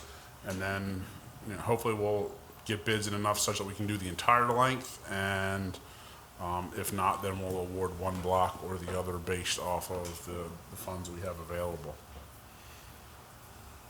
Any questions on that? The next project is Kaywood Drive. So just to go back in summary, we had a drainage study done that looked at the construction of a storm drain to intercept stormwater off of the field to the east of South Kaywood Drive. The system's able to, the new system, rather, that was proposed, would be able to handle the 10-year storm. It would include constructing additional inlets along Kaywood to intercept flow when the existing system is surcharged. The approximate cost for that system, and this was for the piped network, not the swale, in that farm field, was approximately $423,000. We spoke to that farmer, and the answer was no, but no, for allowing us to either acquire an easement or purchase right-of-way. We asked the consultant that did this study to go back and develop a cost estimate for constructing the storm drain under the roadbed, under Kaywood Drive, which, it is feasible, it's possible, but what we're looking at now is a construction cost of about $822,000. So the inability to access that field basically doubled the cost of the project.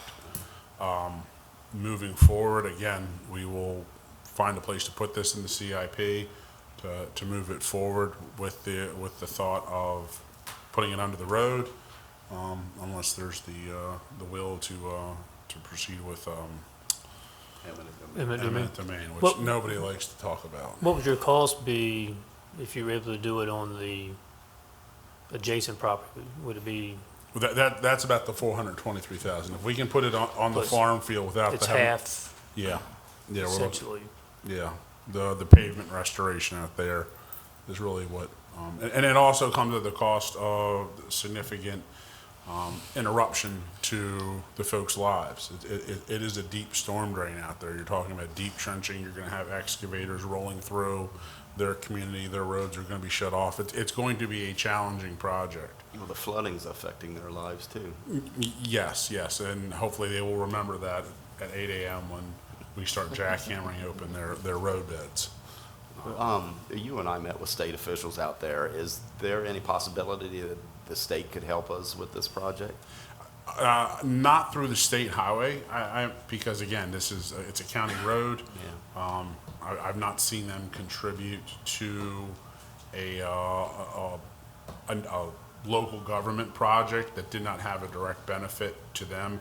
I know years ago when I was working for the city and the state was looking for an opportunity to improve drainage on 13, we ran, the state helped pay for the Waverly Drive storm drain, which eventually intercepted flow at Lloyd and 13. So that's the only place that I've ever seen state highway step in, was, if there was some benefit to them. And I don't believe that there's any flooding out there that they're really concerned about. It really affects them.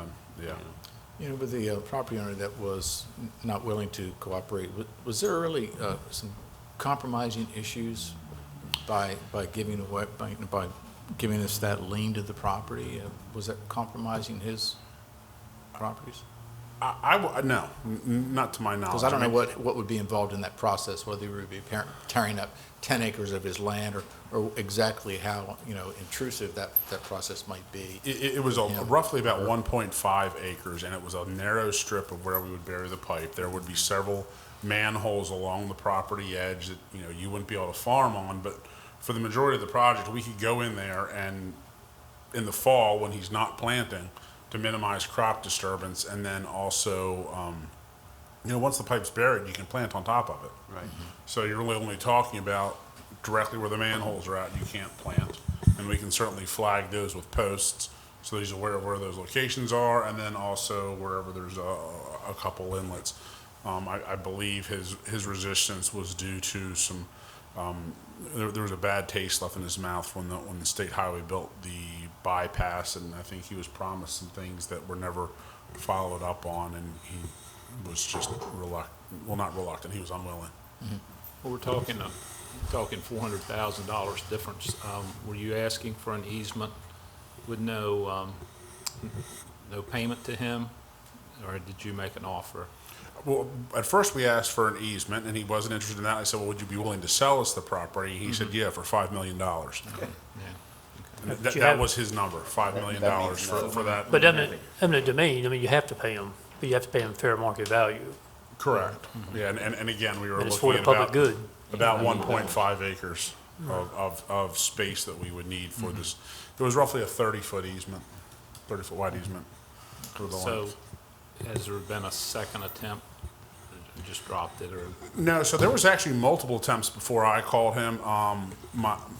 Some of the engineers on our staff had approached him at first. We're told no. We reached out to the Farm Bureau through sediment erosion control and had them approach him also. And initially they said, well, that it looks like there's a maybe in there, but call him up and talk to him. So that's when I called him up and talked to him, and it was, the answer was, I've told you all before, no. I've been through this, I've heard it. And again, it was a no, but no. Were you able to meet with him face to face? No, he just, I just called him up to talk about it. I'd certainly be willing to go out and talk to him face to face, but it was clear he was not interested. So I just, okay, sir, thank you for interest. I clearly understand your position, and thank you for your time. I was wondering if we could let him retain the land and pay him for the easement. You were talking about just buying the land. I mean, was that offer made, paying for an easement? It did not take him very long to get to, for the intention of no to come through on my end, and I just, at that point, respected his opinion. We're dealing with something on the east side that we've got pretty firm nose to also, so I understand how that works. But that's, I mean, I'll just say this, like, I know Sussex County, for example, they're doing a lot of these, and they're also doing a lot of sewer easements, but, they try to work it out, but in the end, they can't work it out. I mean, they invoke eminent domain.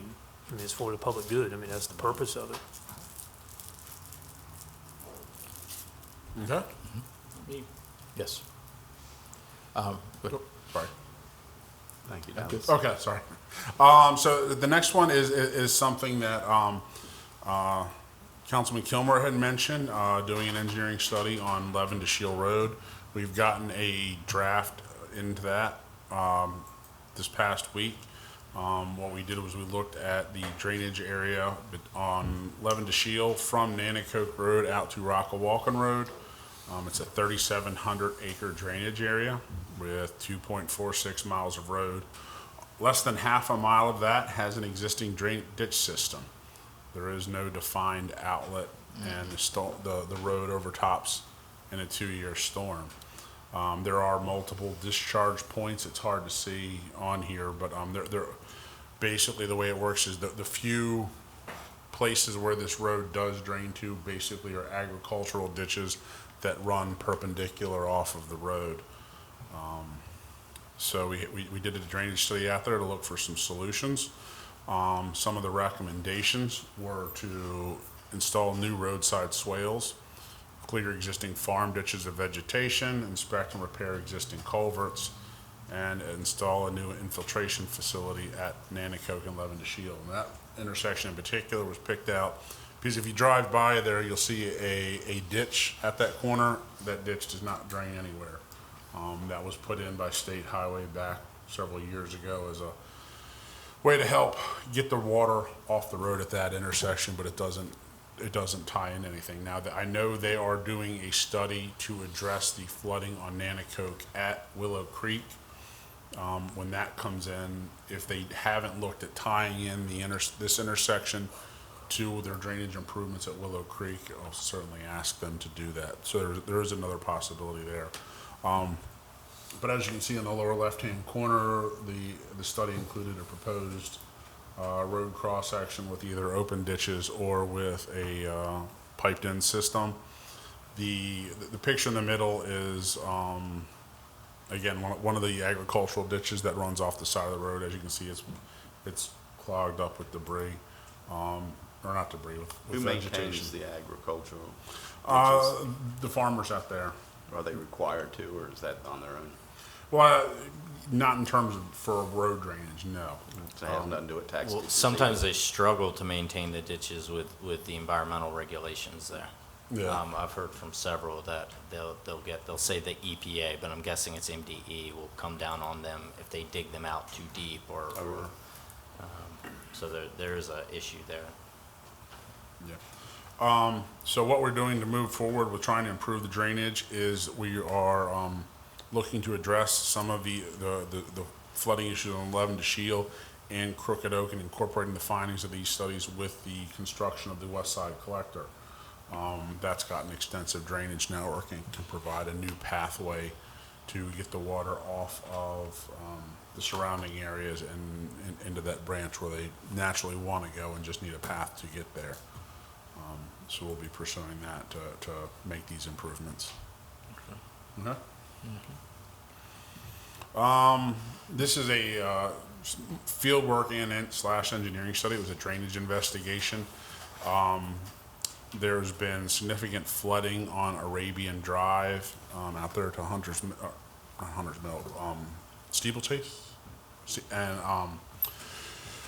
we were looking at a couple different options to try to get some of that water off of Arabian Drive. One of the things that we found is that the stormwater pond that you can see in the picture, kind of in the upper left, large oval, that discharges into Crooked Oak, heads south to the red line that you see, and then goes over to the creek.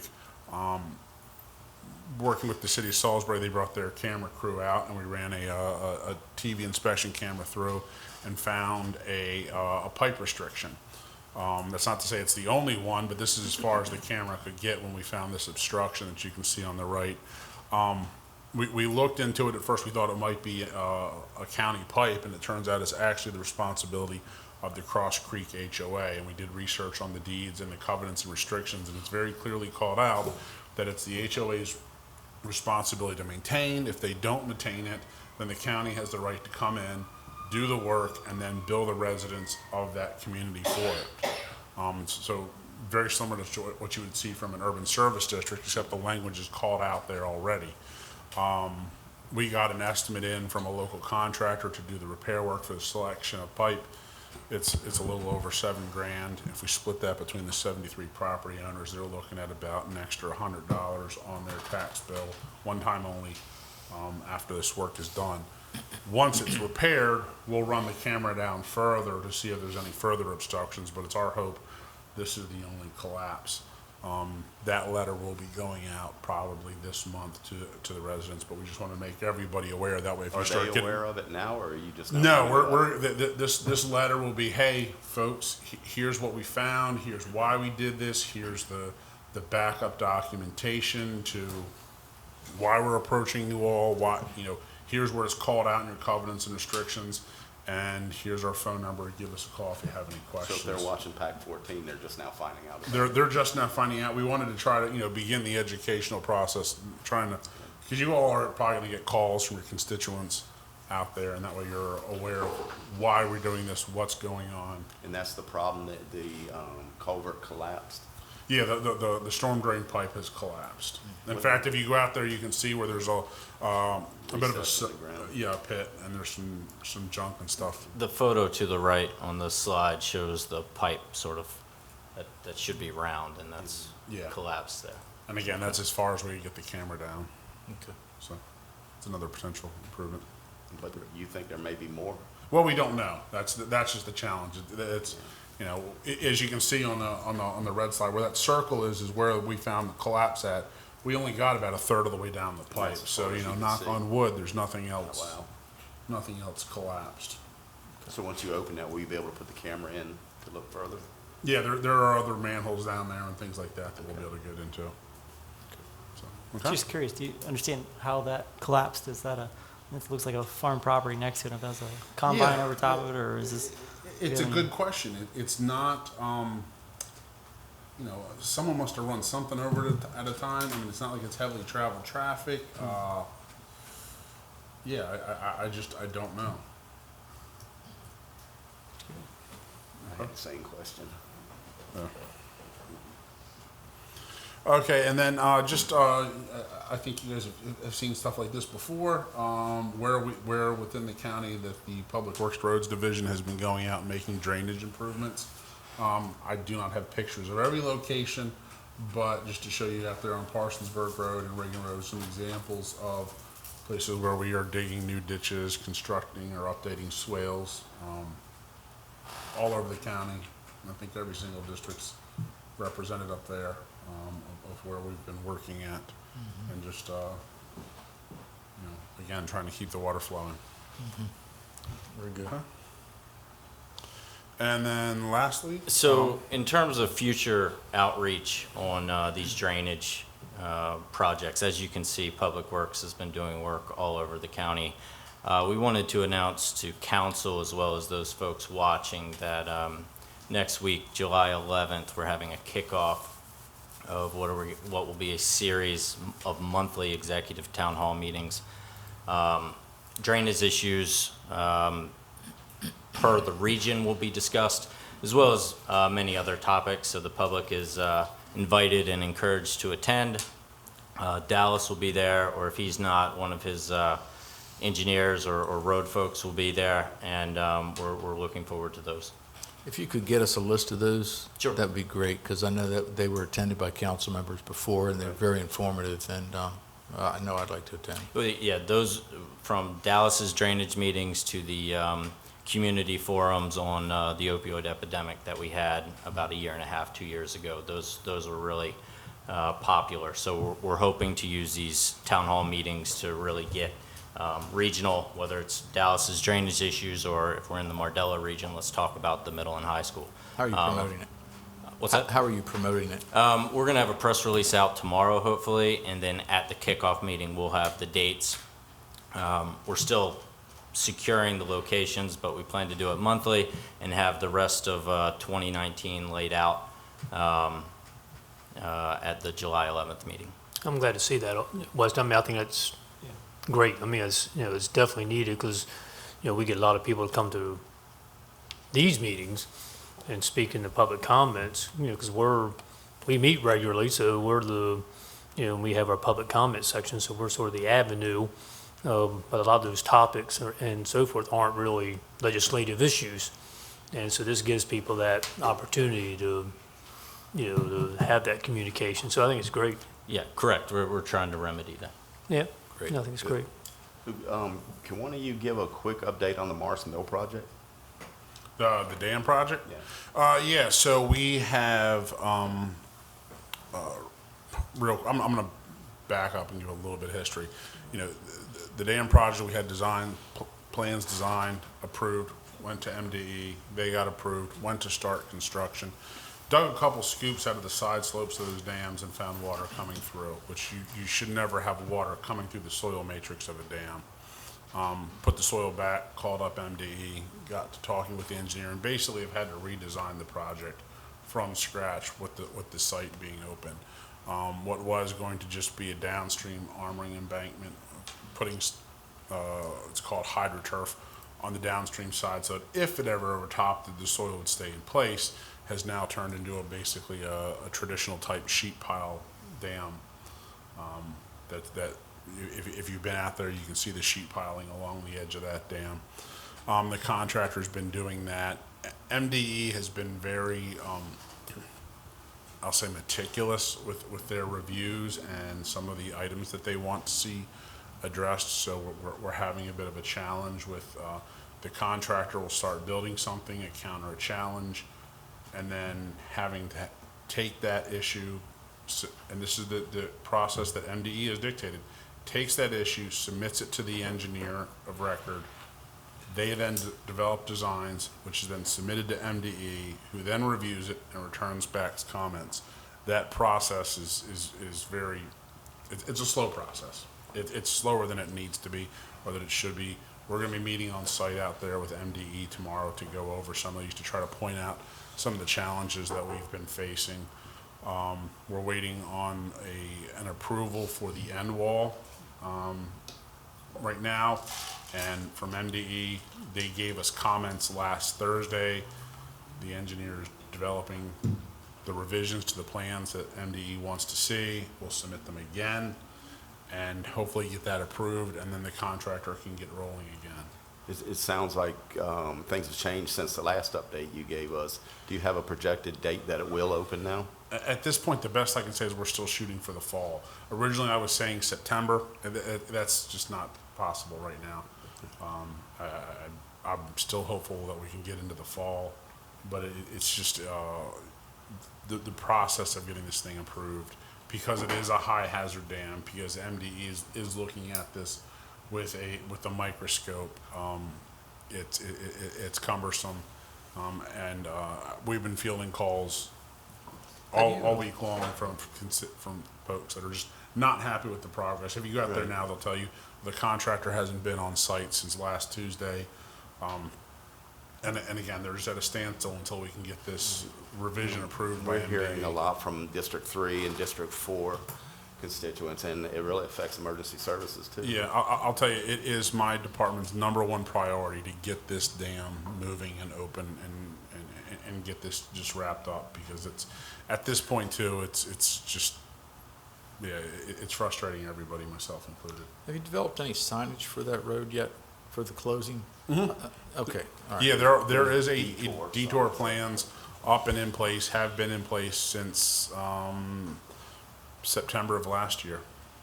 All right, When we Sometimes I started. forget about it, and I head that way anyway. Because there was some, I mean, I approached it from South Division, and ended up, before I knew it, there was no signage telling me what to do, and before I knew it, I was on, across the, almost to the other south side of Walmart, St. Luke's Road there? Mm-hmm. I was in, I mean, I think I went a mile, at least a mile, There's big orange to even get where I needed to be. signs Okay, Yeah. if there's signs up now, that's great. right past rural farms. I guess maybe it was that long ago when I tried last. Representation. Oh, I had the opportunity to visit half the county that day. Good. They're back. It must have been a long time ago when I did it, if it was, Yeah. didn't realize it was that long ago. Barron Creek, have we, any movement on that? So with Barron Creek, we have submitted also to MDE and the Army Corps, and we are waiting on their response. The plans are basically at 95% complete, and we just need to see what requirements they're going to come back with. There was some discussion about making accommodations for fish passage, because it has been a stream for so long and that they're swimming back and forth. But we're waiting to see what they're gonna require. We met with MDE out on site, last month, and, yeah, we went on showed them the site, and we're waiting to hear back. The way I understand the process works is MDE gets a copy of the plans, they submit them to the Department of Natural Resources, DNR. DNR then reviews them and gives comments back to MDE. MDE has the option to require fish passage, or they can choose to not do it. From the impression I got from MDE is originally they were not going to require it, and they got some pushback from DNR. So DNR took the project and went to U.S. Fish and Wildlife for some support. And again, so now MDE is looking at requiring fish passage out there. Anything else you want to add? That's it. All right, well, we appreciate you being here. It's very extensive, very comprehensive, so I really appreciate the work that you've done, Dallas. It looks good. Thank you so much. Very good. Appreciate you taking the time. At this time, council, would you have an objection if we moved the opioid litigation up? I would like to move the opioid litigation up, followed by the amendment to the capital improvement. And then we could finish off with the illegal discharge and the Child Advocacy Center, if that would be okay. I'm okay. Sounds good. Is that all right with council? All right, gentlemen? All right, thank you. Next item on the agenda will be the opioid litigation with Mr. Paul Wilbur. And Weston, you're going to have a busy night, Weston. Yeah. Good evening. Good evening. Sheriff Lewis, how are you? Good, sir. How are you? Doing good, thank you. Doing well.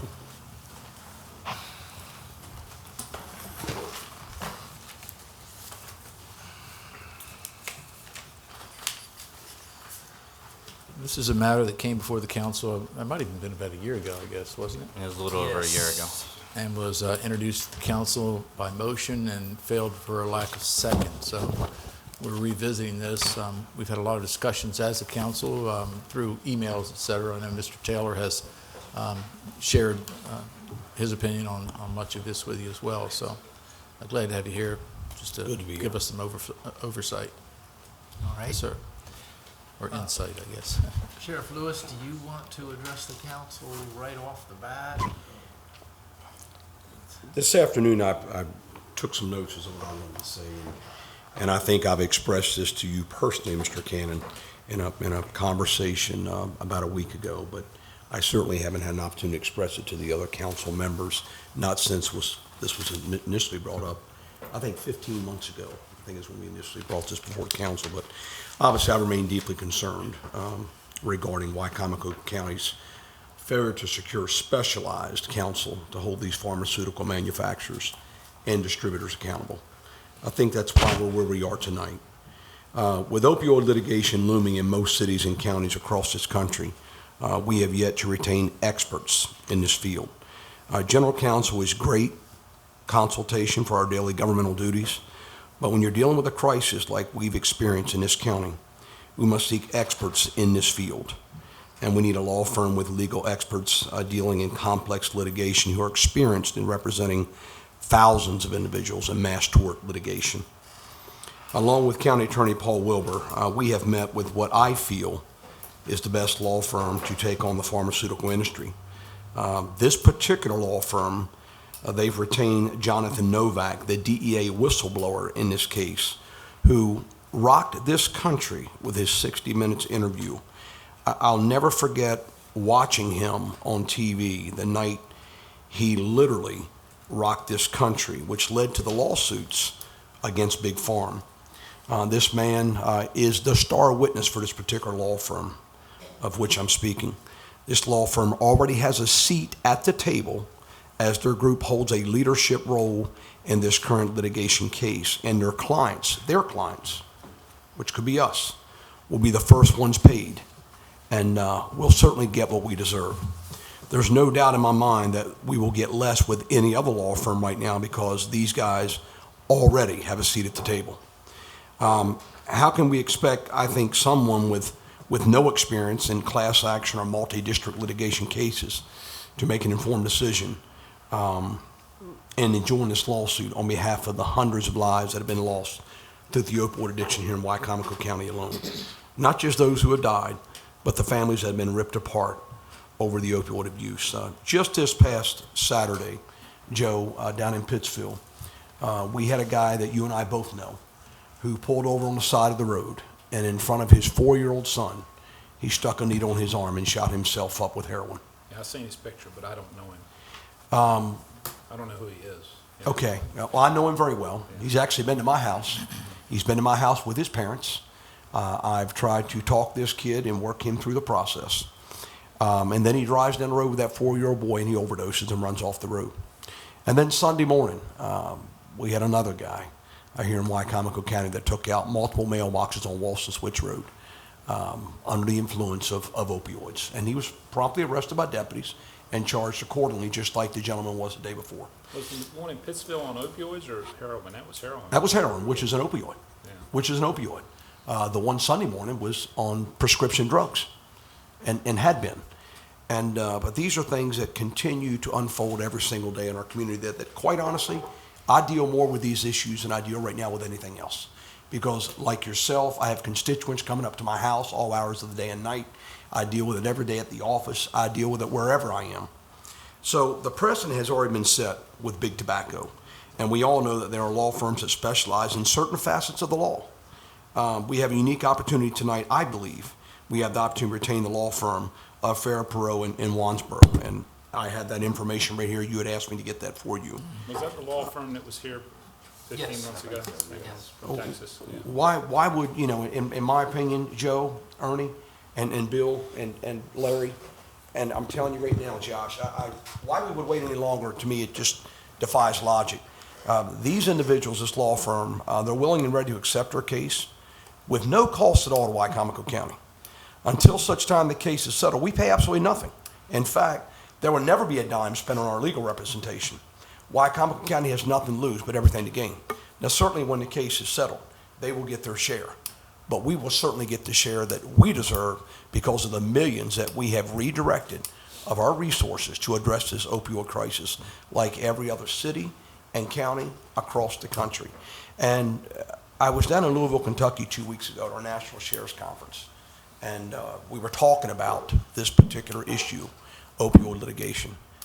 This law firm came up by other sheriffs in other parts of the country that are already on board.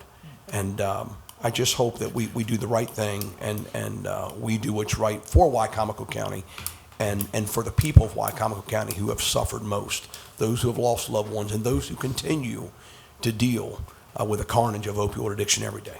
That's all I wanted to say. Thank you, Sheriff. Yes, Thank you, sir. Sheriff.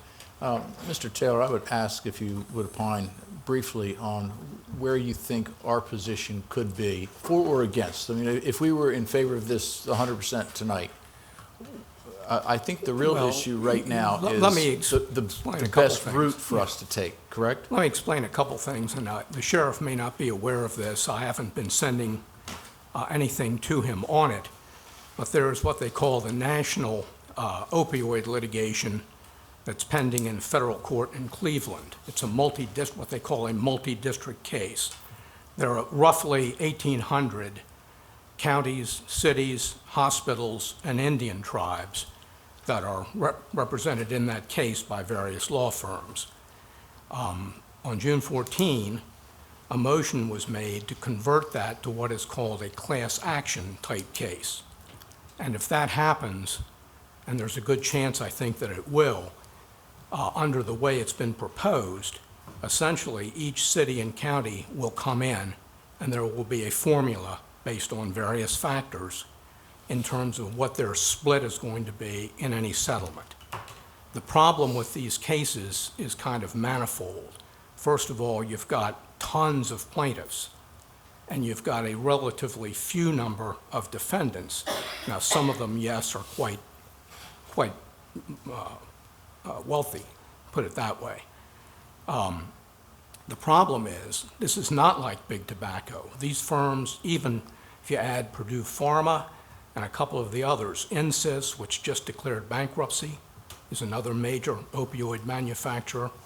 There's not that much money to go around. This federal litigation, if it converts to a class action, which we should know within a month, month and a half, that is certainly an attractive way to go, because all you'll have to do is make your claim. You won't need to get an attorney, so you won't be giving up 10, 20, 30, whatever the percentage might be on a contingency type fee arrangement with a law firm. There'd be absolutely no need for that. The other thing I would say is, and I've been following that case pretty closely, I would suggest that the council consider at least one other, and perhaps 2 or 3 other law firms that are prominent players, both in that case and also in the state of Maryland's case that they have brought, against the Sackler family. They own Purdue Pharma.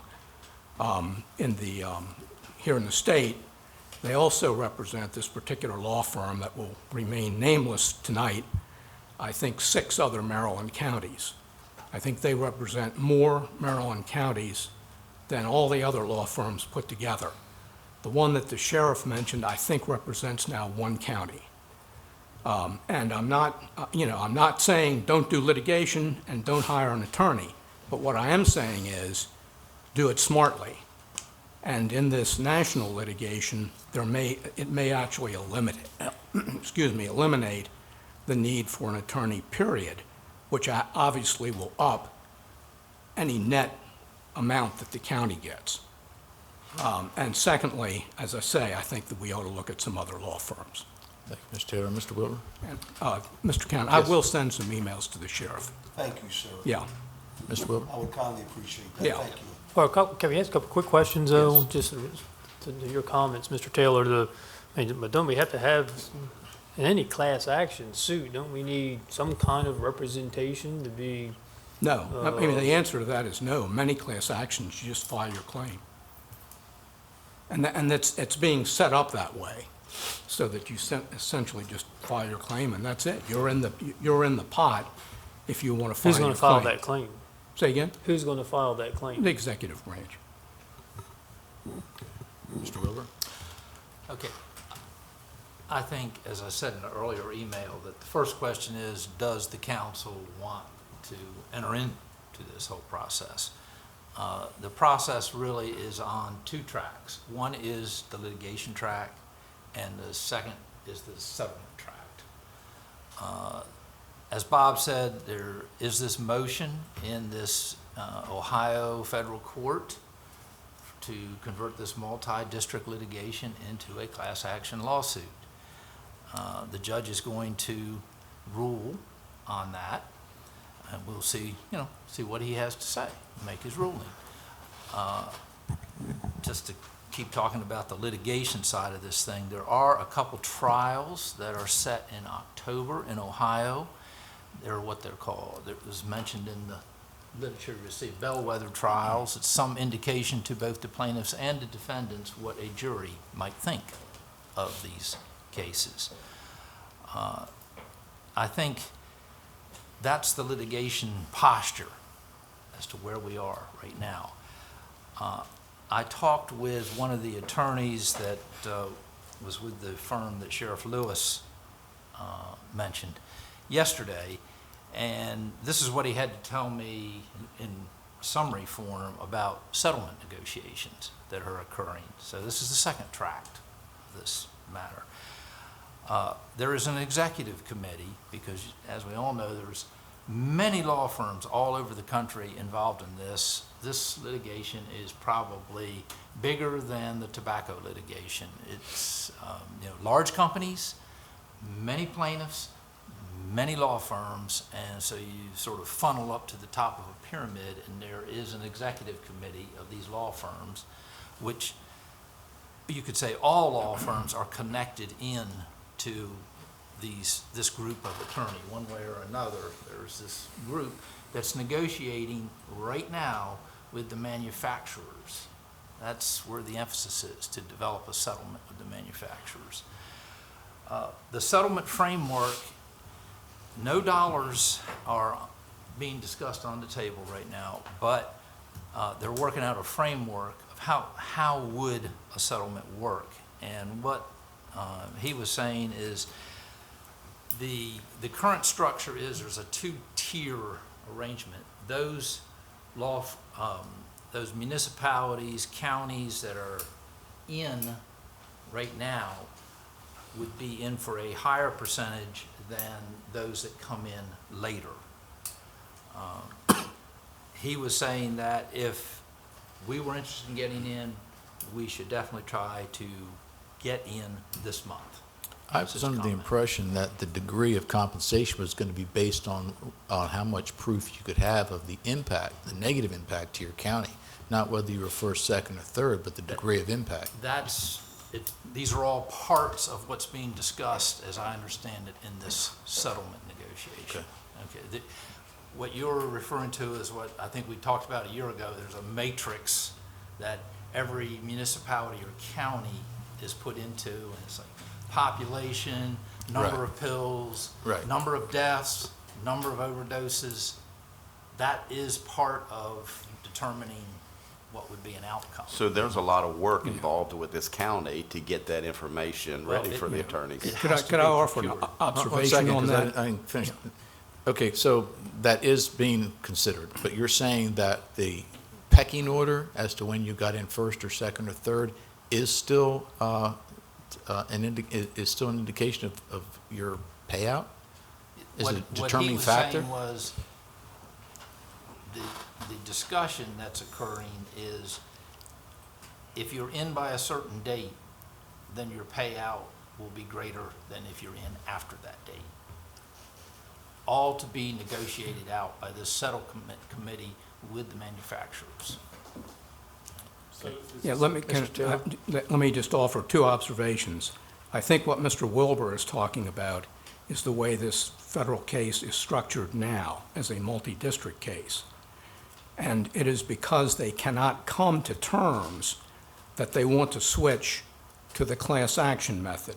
The reason they can't come to terms is that even though there are 1,800 roughly plaintiffs in that case, there are 24,500 different municipalities and counties in the United States.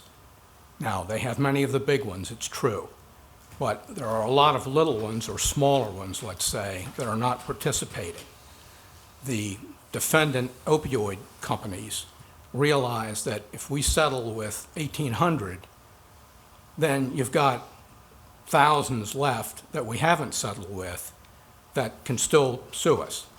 And that's why those settlement negotiations, and this has been in the press, I mean, this is not any deep secret. That's why they want to switch to the class action method, because that way they'll hopefully get everybody in, or enough to at least assure the manufacturers that they're going to be pretty much out of the woods. And that's the status right now, and that's why I've suggested that until we see how that's going to play out, and we should find that out pretty quickly, that it makes sense to just wait to see what's going to happen. Because the likelihood of a settlement, the way it stands now, is, I think, pretty small. Because the defendants are going to say, well, why should we settle with this group when we've got this other group over here that will still be shooting at us? Joe. That's, I think Bob just answered my question, but I'll direct it at Paul. Use your mic, Joe. Why would we settle, why would one of these companies settle with a small group that was suing them when they knew they were going to be, more going after them? Why wouldn't they want to be part of that group? That's, I guess that's kind of what my... If you're on the, say, the manufacturer side of it, if you're going to settle, you want to settle and be done with it. But they wouldn't be done. If they settle... Well, if they go to a class action... Yeah, no, not necessarily. If they settle with these counties, and other counties seen that they settled, and they're going to say, hey, we're going to sue them too. Like Mr. Taylor just said, so we're dealing with 1,800 people. Now you're going to have 25,000 suing us. So why wouldn't they want to be part of the class action, And that may well be why it ends up going that way. See, the class action does away with that, Joe. The Right, class I know, action that's what I'm says, saying. forget the plaintiffs, this is going to be spread out among Right. everyone. How's it going to be spread out? What percentage? Well, I We won't have can't a see choice, that. doesn't matter, we won't have a choice. They would be doing like this other company's done. They would be filing bankruptcy, is what they would do. I mean, that's what they're going to do anyway. This, we're thinking about getting money. This is going to be, we'll all have gray hair, even some of the ones that don't have it here, by the time we get any money out of this. Ultimately, you don't know who's going to go bankrupt or who isn't. Right. Because the dollars could be really large here. I wouldn't want Of course, there are some large companies too. I wouldn't want to base our decision on that at all. No. We need to do what we want to do. Yeah, we need to do what we Exactly. We cannot base our decision on that. There's another aspect to this, too, I think that it's at least worth mentioning briefly, and that is there are not extreme, but there are serious liability issues in this type of litigation that haven't been addressed yet, at least not comprehensively. There are a couple of courts that have thrown out opioid suits against manufacturers by municipalities and by government. So none of this has been determined. A settlement, be it just a normal settlement or a class action type settlement, has the benefit of eliminating these issues. And sometimes it's better to get half a loaf rather than go for a whole loaf and get none at all. There's that aspect of it as well. Question I would have, Mr. Wilbur, would be if we were to decide to hire a firm. Right. And it turned into a class action, would there be any obligation to that firm Sure, there would be. afterwards? There would still be. There still would be, and again, the attorney that I was talking to is saying that even if it is turned into a class action, there still is going to be a percentage taken Distributed. off for attorney's fees. Whether you just file your own claim or it's a claim filed through an attorney. So I There's guess the still question going to be is, if we attorney's hired a fees. firm and it became a class action, Yeah. would the county receive less money than if we did not hire an attorney and waited for the class action? Well, in my opinion, I would recommend you have an attorney. This is not simple.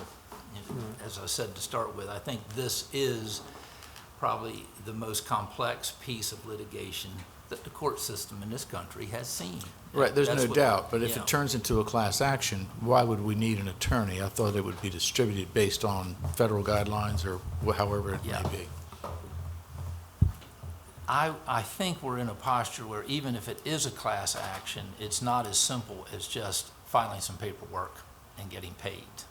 I think it's not that simple. Could I suggest we wait and see? I've looked at a couple of pretty detailed articles on this, and at least the way it looks to me, I see no benefit of having an attorney if it becomes a class action matter. I understand. That was led to my second question then. Larry, I know you want to speak. My second question was, if we waited until the class action decision was made or was not made, if we waited in 2 months from now, Right. they decided there would not be a class action, what would our position be then? How compromised might we be if we waited another month or another Well, I 6 to think- 8 weeks? Yeah, I think the concern would be, let's say the case settles, and it settles as is being explained to me, where there's a two-tier, where if you're in on a certain date, you get more. If you are in later, you get less. Right. If the settlement agreement, if they come to a settlement and that's the settlement agreement, then it makes a difference. If that factor disappears, then the wait doesn't theoretically make any difference. How many counties or Hang on, Joe. municipalities are these people representing? Okay, I asked that question, and he sent me an email today. The group is a group of law firms that I think it came in Yeah. and presented. They right. said your own county wouldn't call them back, I remember that. They've got 7. Calvert, Charles, Dorchester, Anne Arundel, Prince George's, Talbot, and Queen Anne. That's So what he sent back That's to just in me. Maryland, but how about? Yeah, in Maryland, yeah, they've got others too. You know. You have a question, Larry? Back to the class action lawsuit that you were talking about, and Councilman McCain brought up and got an answer from our attorney. If we decide to go that route, Mr. Taylor said that the executive branch would file the lawsuit, but I got a feeling that the executive branch would hire an attorney, so the attorney would be involved in it. Well, I mean, I can't tell you obviously what the executive branch is Right, going to and- do. And that's on the advice of Mr. Wilbur. Yeah, but the way it looks like it's being set up as a class action, you just simply file your claim, Right, which but is an not attorney's gonna have to unusual in file a class claim. actions, yeah. Mr. Wilbur advised that an attorney filed a claim. Let's say you want to maximize your result. Right, you have to have And- somebody with knowledge and expertise. You know, I think both Bob and I are in a position here where we're talking about what might happen if it becomes a class action. And something else that you had that pyramid you were Yeah. talking about, and you were talking about all these attorneys and all these firms that were involved. And then we're talking about the state and the municipalities and the counties just in Maryland. Yep. And then throughout the United States, you said 26,000 may be involved in this suit in the future. I see a piece of the pie, but I don't feel those getting crumbs. Yeah. If Doesn't, we get it does, well, that, And the again, that's previous not. attorney that you talked about, that was here, said that we may not see anything for 20 years.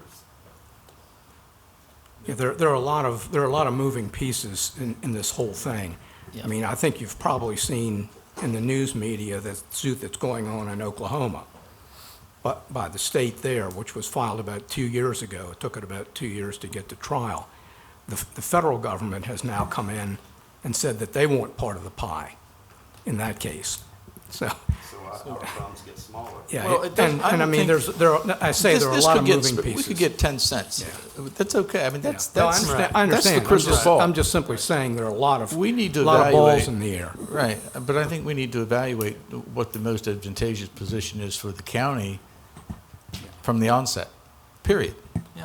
You know, where the chips fall is a completely different matter. I would say right now, it looks like there's a distinct chance that this class action might be the route to go. Right, but that's still speculating. I think we should have the best representation that is available. And, trying to outguess how this is going to play out and so forth, I don't even think that's important. We just want to be part of this and should be part of this. Like Sheriff Lewis said, this is, an epidemic that, we should have our representation and our share of this, but the amount's going to be insignificant in the end. But we need the best representation that we can get, and from the early outset. Well, you say we should have the best. Paul, how many counties in Maryland are involved in a lawsuit? I know that you say this group is representing 7. Yeah, and I don't know the answer to that question. Yeah, I think that I would think- be I think we interesting to could- find out. This might not be the best law firm. Well, you know. I think, They are the only law firm that has retained the whistleblower from the DEA, Yeah. who was a lawyer himself in this particular case. Okay. He is with them at the table, and this guy was the one on 60 Minutes that blew this story wide open. I remember watching it clear as day. I met, and Paul and I both have met with him. This lawyer's been down here to Wicomico County a number of times. He was a whistleblower with the DEA that blew this wide open, Joe. And I think we all can agree, for every governmental entity, whether it's a municipality or a county, that joins on board now gives our attorneys much more bargaining power at the table. And that we're dealing right now solely with the manufacturers. Once we finish the manufacturers, we're going after the distributors. But what I'm saying is, there's 24 counties in the state. I mean, Right. is there other counties that are involved in lawsuits with other firms? I think that's something we need to know. I sure, really do. I don't know exactly how to pull that information Yeah. together, but we could call. Yeah. I mean, I know the states, apparently, didn't the state filed suit too? They filed a consumer protection action so Right. far, So- yeah, thinking they're going to get faster action. And I might just add for the sheriff, in the national case, Sheriff, most of the major distributors, if not all, are defendants. CVS, the pharmacy company, Walgreens, Walmart. Johnson & Johnson, they're already in that. But what the attorney told me yesterday was the discussions right now are with the manufacturers. They weren't trying to strike a deal, a settlement with the manufacturers, then they move on to the distributors. That's phase 2. The only discrepancy I've been able to see so far tonight is, Mr. Wilbur, you're suggesting that we will need an attorney if this goes to a class action, and Mr. Taylor is suggesting we will not need an attorney if this goes to a class action. Is that correct? Well, that would be my recommendation, yes. We're sitting here discussing all this about how bad opioids are, and they are. Nobody's going to argue that, but I was reading in the paper where the state of Maryland set up a committee to study legalized marijuana. So, just Whole going to nother have subject. more problems, If we wait until we have a decision on the class action, regardless, again, I think I may have asked this before, if we wait until the class action is decided one way or another in the next 8 weeks, and it turns out that there is no class action, how much of a compromise will that be to our position as a county? If the two-tier settlement comes into play, if that becomes reality, Right. and if we're on the wrong side of the date line. What is that wrong side? What is that? Well, what the attorney said to me is that he believes a date will be set in July. The court will say, or the settlement committee will say, this is the date, say July 15. Were you in or were you not? If you come in after that, you're going to get a lower settlement. Okay. But, there is no settlement in black and white at this point. They're moving toward one, but it's not there yet. So I think where we are for the council and the executive is that's the status of things as we sit here on July 2nd. So if the council's inclined to go now, great. If the council wants to wait, got it. It's not like there's a precise roadmap here. We're just looking at all the factors and saying, which way do we want to jump on this? I think the county should participate to see what, eventually becomes of all of this, as opposed to not participating.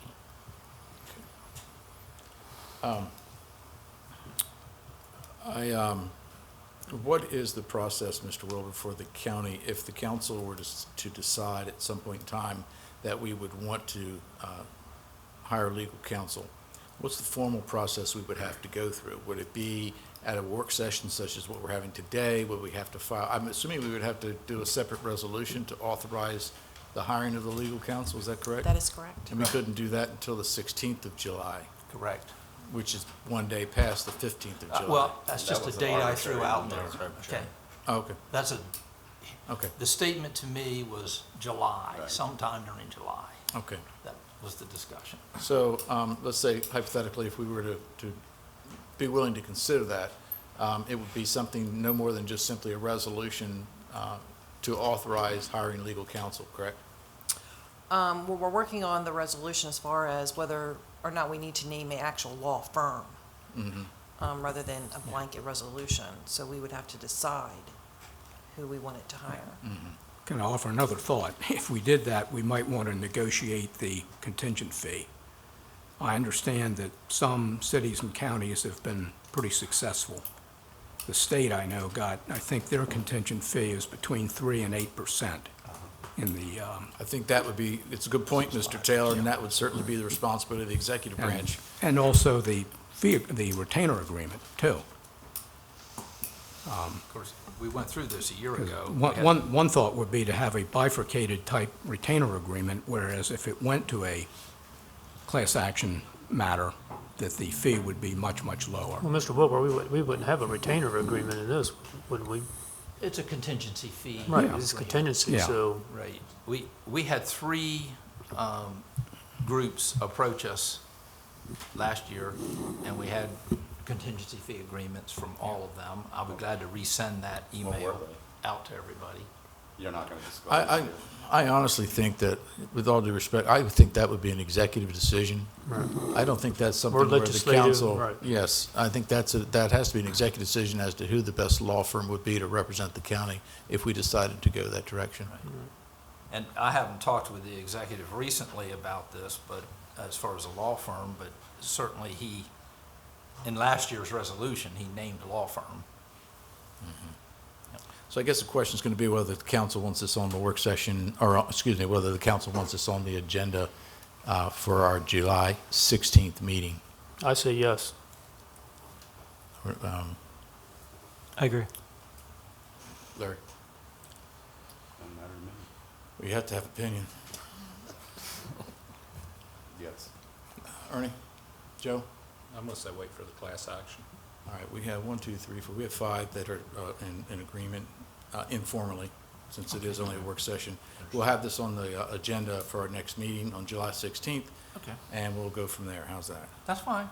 Please think of anything between now and then that you may want to continue to elaborate on part of what the questions were in the dialogue tonight. Sure.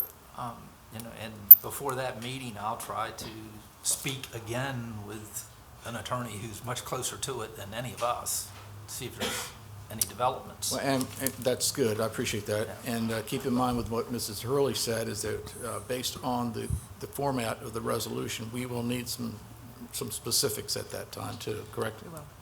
Through the Maryland Sheriff's Association, I'll try to determine how many counties are actively involved with law firms seeking opioid litigation.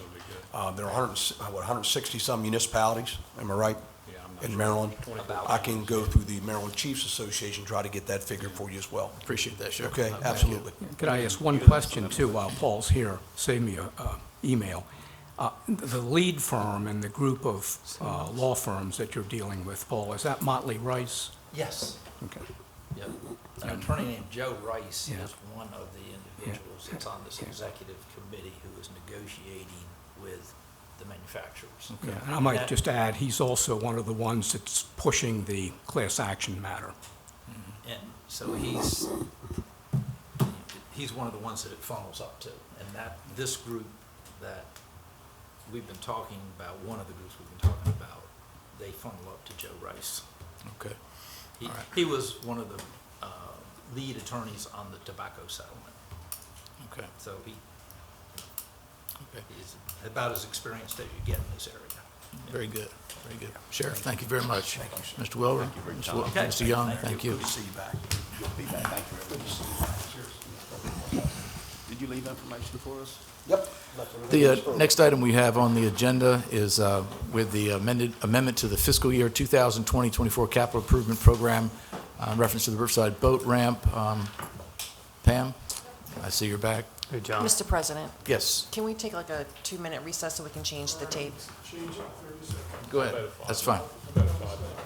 We're going to take hey, Keith, we're taking 5 minutes. Pam, sorry, Pam.